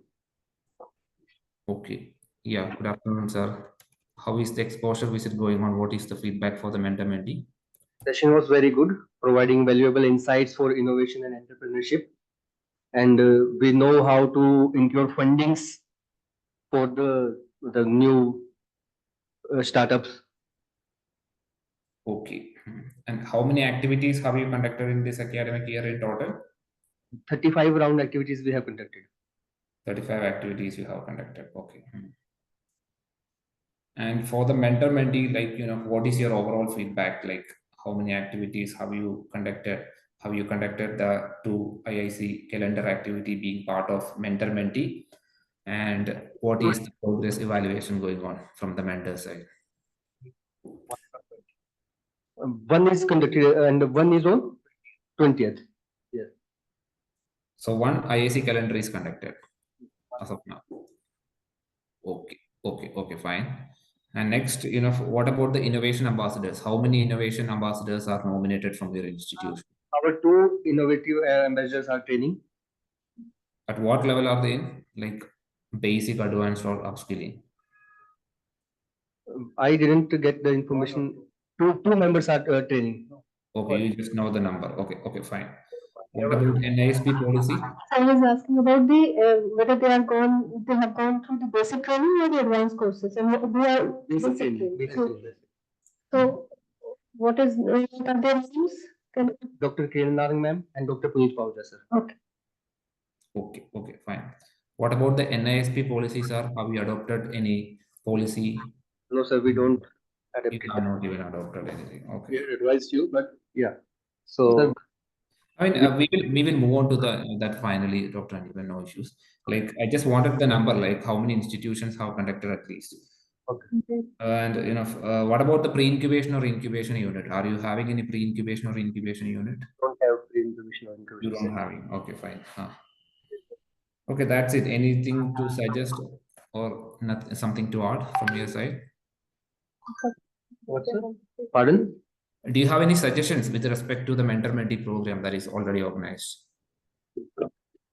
Any suggestions? Yes. And fitness, this visit was very good, and they are guiding us very well. Okay, fine. Trying to adopt the points they are told to us. Okay, fine. Okay, no issues. Anyway, thank you, doctor, for your quick insights. Next, we will move on to World University of Design. Who is doing from World University of Design? So, but we have Mr. Abhishek and Mr. Manoj. Mr. Abhishek and Manoj, please. Hello, good afternoon, sir. Good afternoon, Dr. Abhishek. Yes, please. So, just the common questions like how many activities have you conducted in this academic year? And what are the activities that you are specifically conducted being part of the mentor-mentee program? Just give a quick insight. We have conducted more than 30 activities last quarter, and feedback of today's program. You want? Not just for today, the whole mentor-mentee program, like 30 activities you have conducted for the whole academic year. So how many activities you have conducted being part of the mentor-mentee program after getting their guidance? And how was, I mean, there were various stages like. After their guidance, we have conducted 15 activities. 15 activities almost you have conducted. Okay, fine. With them, we two sessions we have conducted with them. Okay. And what about the feedback, like, any formal feedback from your side for mentor-mentee? So it is good, and it is informative, and it is because earlier we have very because in a lack of knowledge was there, and lack of how to proceed was there, but they have cleared all the things. They have provide mental support to us. And today, as we can talk about today also, we have two guest speakers here, Miss Surbhi and Mr. Vijay. Miss Surbhi presented that how about the IPR and how we can commercialize our IPR. She focused that we should not only focus ourselves to just filing the IPR, but also after granting we should also go for the commercial use of that IPR. And second, Mr. Vijay has gave the information about the fundings and what are the different type of funding we can achieve for our students. So these were the two sessions, and we have 5 pre-incubation unit and 4 incubation labs in our institute. So but the only thing, like, I don't understand, like 5 pre-incubation units you're having in an institution. in each school. We have fashion school of fashion. We have a school of design. We have a school of communication. Okay. In each school, we have the incubation units as a part of their curriculum and their design subjects. And we have central, on the central level, we have 4 incubation labs and 1 central level lab. The only thing we are lacking the activities because we have joined very late because we have joined last August, and after that convincing we have lot of work for convincing faculties and students to upload their work on IIC portal. That was a challenge. So now we are formulated that thing and we will do that in next semester. We will do better than current year. Okay. Thank you, Dr. Abhishek. I mean, what about the NISP policy? Have you adopted the NISP in your institute, in any of the institutes?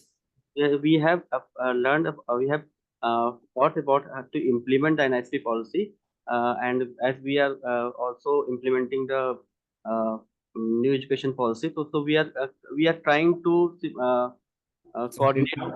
Yes. So you're just working on it. Till now, it's not adopted there. Not implemented. We are working on that. Okay, fine. What about innovation ambassadors? Have you nominated any of your faculties for the innovation ambassador program? We have not 10 faculties for the innovation ambassador. Out of 6 has completed the level 1 training. Level 1. Okay, fine. Okay. Thank you, Dr. Abhishek, for the quick insights. Next, we are joined by Ambala College of Engineering and Applied Science. Okay. So, sir, they have joined online from Ambala College. We have Dr. Narendra Kaur. Dr. Narendra Kaur, am I audible to you?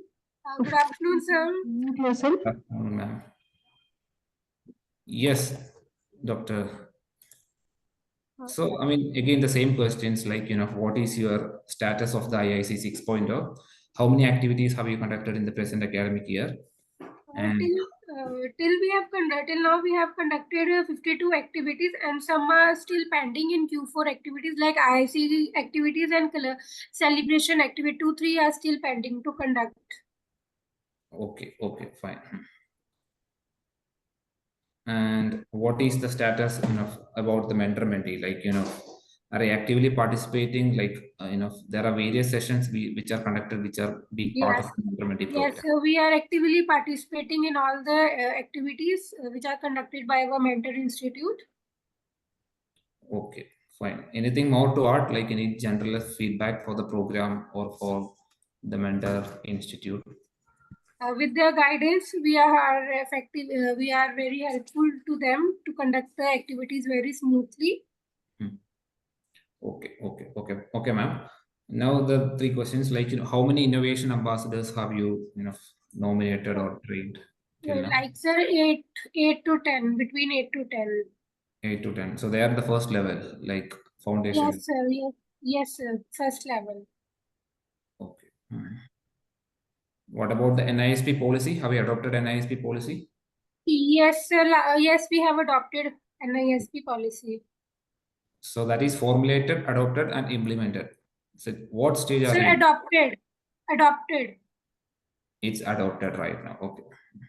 Yes. What about the status for the pre-incubation or the incubation facility in your institute?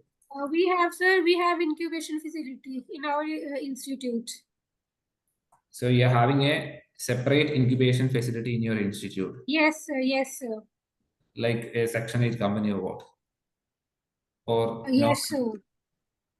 Okay, ma'am. So your voice is lagging. I'm unable to. Oh, sorry for that. Am I audible right now? Yes, sir. Dr. Narendra, can you open your audio video also, if possible? Okay. I think the doctor is joined from online mode. I mean, if the participants over there in the meeting room are able to see, maybe it's a network issue from her side. Sir, there is a network issue only. I am joining from my side only because rest are busy with some other things. No issues. No my issues. colleagues are only joined. Okay, thank you, ma'am. I got the insights from you. Thank you very much, for giving Okay, sir. feedback. Thank you, sir. So next we have Sri Guru Tegh Bahadur Khalsa College, Anandpur Sahib. Yes, sir. From Shri Guru Tegh Bahadur Khalsa College, we have Dr. Parampreet Singh and Dr. Sarvan Kumar. Yes, Dr. Karimbeet Singh and Dr. Sarvana Kumar. Afternoon, sir. Good afternoon. Firstly, I would like to say thanks to you. We are always, mostly we are disturbing you at any time. जब भी कभी हमारा portal नहीं चलता या कुछ भी problem आती है हम सीधा आपको मैसेज करते हैं थैंक्स आप हमारे हर क्वेरी का जवाब देते हैं Okay, anytime, sir, anytime. Thank you for your words.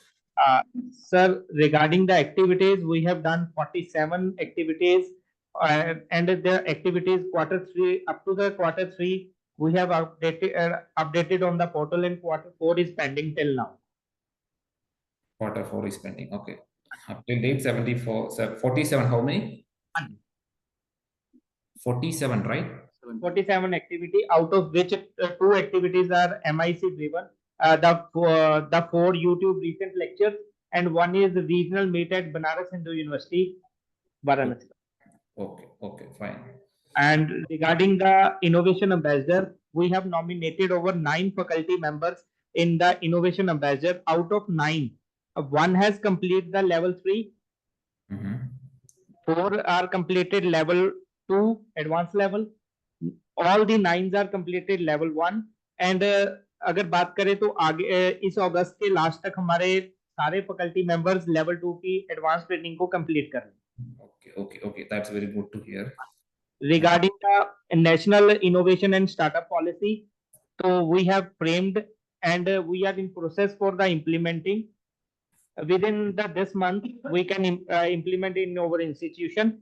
Under this policy, we have fined 2 students for providing a seed money from the institute. So it's not even formulated right now. That's what you're saying. Or are you in the process of? But under the process, we are we are under the process for taking approval from the management for implementation. Okay, that's good to hear. Okay. And regarding the incubation center, we have under the pre-incubation. We are trying to set up the full-fledged incubation center under the guidance from MIT University. They have provided the visit has been already done. They have visited in our institute. We have also registered on the Yukti portal. Okay. That's good to hear. अगर आज के programme की feedback की बात करें तो today 2 experts lectures are conducted जिसमें से एक आईपीआर के ऊपर था और दूसरा स्टार्टअप के ग्रांट के साथ था. So we feel fully satisfied by the service and the facility and the guidance provided by the MIT University. Okay, that's good to hear. I'm just not asking about today's feedback. I'm asking the general feedback for the whole mentor-mentee program. Like anything more to add? एक चीज थी sir, जैसे हमें नहीं पता था कि जैसे फेसबुक और सोशल मीडिया के ऊपर पहले डालना होता है कि लिंक को पहले सर्कुलेट करना होता है, ये सब कुछ हमें इन्होंने विजिट के ड्यूरेशन हमें समझाया, काफी सारी हमें इम्प्रूवमेंट करवाई. NISP के जो पॉलिसी फ्रेमिंग है उसकी आउटलाइन और ड्राफ्ट भी इन्होंने हमें दिया, हमने इनसे लेके उसको आगे अमेंड करने की कोशिश की. तो मतलब जो पिछले 3 रिव्यूज मीटिंग हुई हैं तो इनोवेशन एम्बेसडर हमें पता भी नहीं था, तो they provide a link us to for registration in innovation ambassador. Okay, that's really good to hear your sweet words regarding how the mentor institutions are guiding you. So since I finished the feedback from all the mentee institution, now I will give this opportunity to have a few feedbacks from the mentor institution side. So, for the past couple of months, they are giving you the guidance regarding how to conduct the activities. I think this is the exposure visit, and most of the progress evaluation is already completed. So over to you, Dr. Anirban. Like, how was the mentor-mentee program? What is the participation from the mentee side? It was a very enriching experience. I mean, it was enriching for us too, as well as I'm pretty sure it has been enriching for the mentees. So one thing I must say at the onset is, so, the size of the institutions is varying a lot. So, I mean, some colleges have a total strength of, 400 students, while some have, in thousands. So, if you compare the number of activities, we always cannot compare apples to apples because, an institute with 300 students can never compete with an institute who has 3,000 students. So I think there should be some guideline regarding the about this ratio. There should be a number of activities mandated proportional to the ratio of the students. So that is one major one major thing that the ministry can work on when you're formulating the guidelines. Otherwise, the mentee institutes were very cooperative, and we had good feedback. There was good interaction. So I mean, I think overall it was a very positive experience. Okay, fine. So that's the only one suggestions you are saying to me right now. Yeah, About the the number of activities versus the number of faculties and students that is represented in these yeah. institutions. Because you have a mandate of 40 students per activity minimum to be uploaded. So a college with 300 students total cannot have like 10 activities with 40 in each. Then when will they go for classes? Right? I mean, for 3,000 students, yes, it's possible. But you understand, right? That is my major, policy-wise, from the ministry, policy-wise, that is the major thing that it can be worked on. The rest of the things are, we are quite satisfied, we are happy. Yeah, thank you. Okay, thank you, Dr. Animan. I understood your concern, but looking at the complexity of that thing, we are right now having an IIC of around 15K, like 15,000 institutions are right now part of IICs. So I'll take this as a feedback and convey to the competent authorities regarding the same. Regarding bands, right? These many students, one band, these many students, one band. So there should be a different policy for each band. That way, I think, you cannot tailor to each institute, but then you can have bands. So that is my suggestion. Thanks. Got it. Got it. I'll convey to the competent authority. I understand your concern. Even at this stage, when we are moving to 15K IICs all over India, the struggle of the zonal in charges are also very, that is also painful. So, like I mentioned, the mentor-mentee program is always in order to uplift the institutions or the higher education institutions which are lagging behind or which are performing much less compared to other top leaders. So that is the ultimate motto of the mentor-mentee program. So I believe you might have received a good exposure with respect to Amity University, how they are performing, how they are delivering the activities and all. So 5 to 6 points I just wanted to emphasize. This is just for the mentor institution as well as for the mentee institution. The first thing is about the portal, IIC portal. I think I'll be covering this on the upcoming days in the question and answer session too. Like about in the NWRO zone, if you are looking, there are 1,700 institutions. But many times while I'm delivering a mail to each of these institutions, either through bulk, half of the institution, about not even half, 2/3 of the institutions are not even receiving the mail. That's the major issue that's facing, number one. So I request all the mentee institution as well as the mentor institution to update their profile in the IIC portal. The first thing would be the president's data. The second thing would be the team's data, the conveners, the coordinators for the different programs. And even if the head of the institution is also changed, please update those data. This is the first thing with respect to the IIC portal.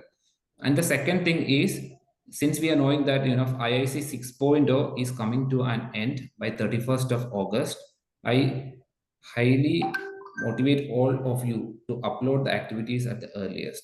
Because look at the struggle if you're facing, like 15K institutions are trying to upload or update their portal or the activities by the end of the 31st of August. So that will create a website issue at the end of the month. So please update the activities. Since the program, the exposure visit will be done within 2 days. So within 3 to 4 days, you can just update those activities inside the portal. And what will be the activities that is pending from your side? I think some of the mentee institution also informed that the Q4 activities are still pending. So please update at the earliest. And the third thing is with respect to the coming academic year. So each academic year, for each quarter, you have to schedule a council meeting.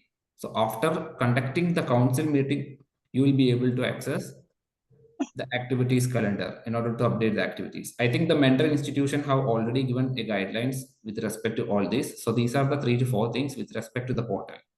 Now coming to the program wise, many of the institution have already nominated or completed the Innovation Ambassador Program. So right now, the number of faculties that can be nominated to Innovation Ambassador is increased to 20. So the mentee as well as the mentor institution, even Amity University can also nominate some of the newly joined or other faculties to be part of the Innovation Ambassador. Because only a trained faculty in the innovation and entrepreneurship journey can contribute to a trained students who can ultimately become the startups or the innovators of the future. So this is the first thing. Nominate at least, I will say that at least you can nominate at least 10 to 15 of your faculties to go for the basic training, so that about 1/3 of them, 5 to 6 of them will be completing the advance by at least by the next couple of months. And with respect to the NISP, like once there is a good number of faculties who are trained with respect to innovation and entrepreneurship, you can go for the NISP, National Innovation and Startup Policy Act. You can go for first the formulation, then the adoption and the implementation. So these are the three stages for the policy adoption. And if you're having a policy guideline for your institution, later on, that can help you in formulating a pre-incubation facility if you are not having one, or you can even go for some incubation spaces. I mean, look at the current scenario of India. You can see that more number of institutions are introducing incubation spaces. So this is the streamline in which we are motivating, and in order to help the institution, we are coming with mentor-mentee program, impact lecture program. And once there is ample amount of ideas which are generated with respect to the institution, you can go for Yukti registration. So I expect the mentor institution to give a quick guide with respect to Innovation Ambassador. Maybe you have already completed it. The second is NISP policy. Maybe you have already completed that too. But the third thing is with respect to pre-incubation and incubation. I mean, since all the mentee institution, at least 4 of you are already present there, right? So please make sure that an incubation visit is conducted, being part of this exposure visit, so that they'll be able to understand what exactly is happening in the incubation space, how to utilize, how the works are divided, what is the process and procedures. Okay. Tomorrow it's been scheduled, sir. Tomorrow it's been scheduled. Yes. So it is of high importance. Yeah, understood, Dr. Anirban. So that's of high importance. And another program is ATL Linkage, Adult Tinkering Labs, as well as School Innovation Council. So right now, School Innovation Council is also officially announced. Many of the schools will be nearby to your institution. Many of the schools will be joining. So you can link with these schools so that can enable you in promoting the innovation and entrepreneurship with respect to the school ecosystem too. So soon, by the next academic year, I believe the SIC, School Innovation Council linkage, will be also active with IIC portal. So these are the 4 to 5 things. And finally, give, this is particularly to the mentor institution, give a quick insight about how to access the Yukti portal, how to update the innovation repository. Now we have also included the patent and copyright repository too. So I just inform the mentor institution, Dr. Anirban, to look after to deliver a session maybe in the upcoming days for Yukti too. Okay, sir. I think that's fine. I have 2 questions to the mentor institution. One is regarding the inactivation of the IICs which are already established. So what is the status for the same? How many IICs have you reactivated being part of the mentor-mentee program? Do you have any figure? So we have been allocated 5 institutes and we are working with 5 only.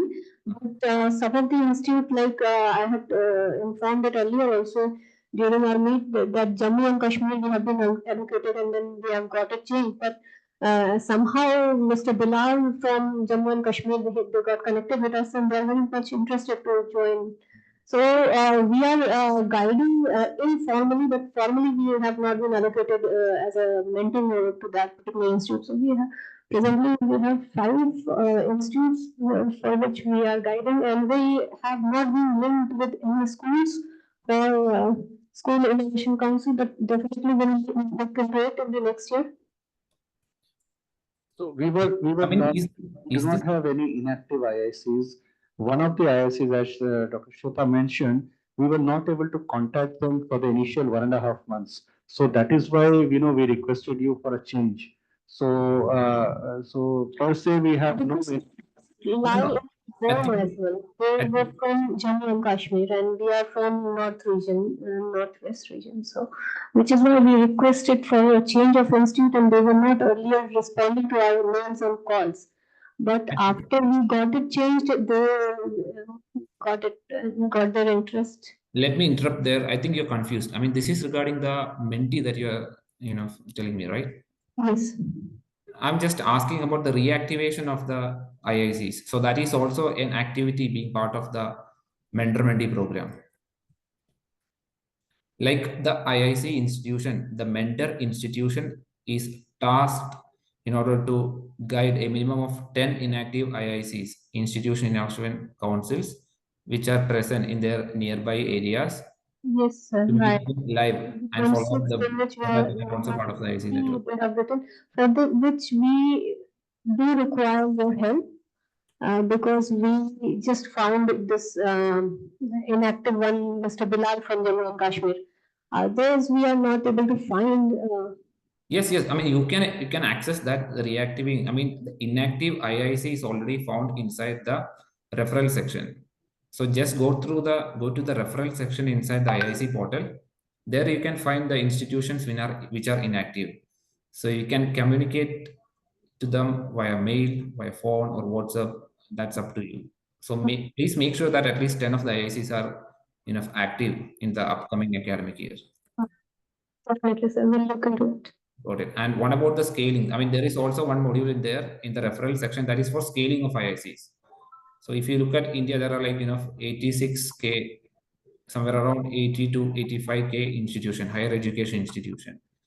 So we expect also the scaling of the IICs, the higher education institution, in which Institution Innovation Council is not established. They can, you can contribute in bringing up these IICs. So there are some we have in mind around us. We are a rural area, so not too many institutes, but there are some institutes. But I don't know if we would be able to meet the goal of 50, but at least some we would be able to refer. And also, sir, I would like to know that whether now can schools also be included, or Sorry, come again. okay. Sorry, come again. I didn't hear what you said.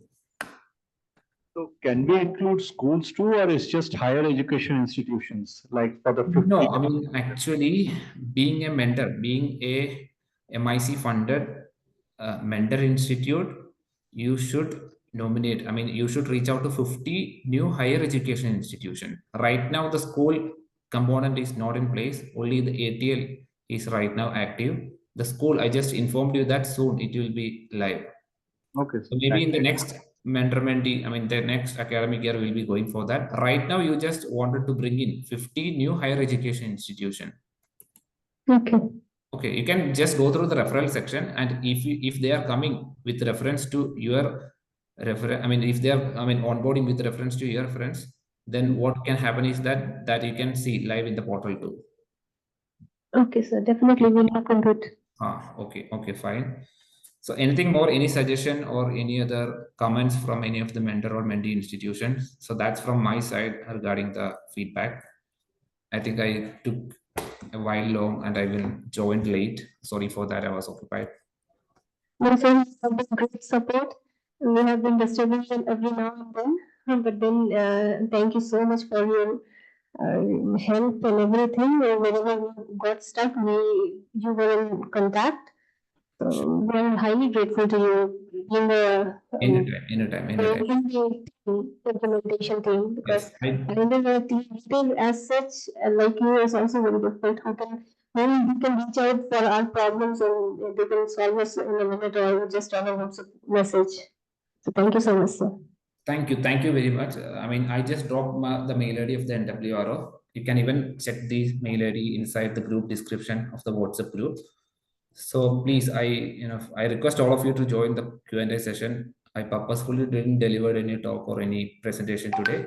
So we'll be covering up in the Q&A. which is coming up so that we can make the Northwest zone more vibrant.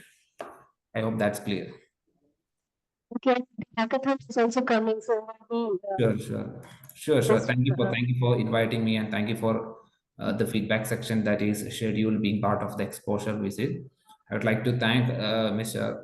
Dr. Anirban for organizing the feedback, as well as all the coordinators from the 5 mentee institution.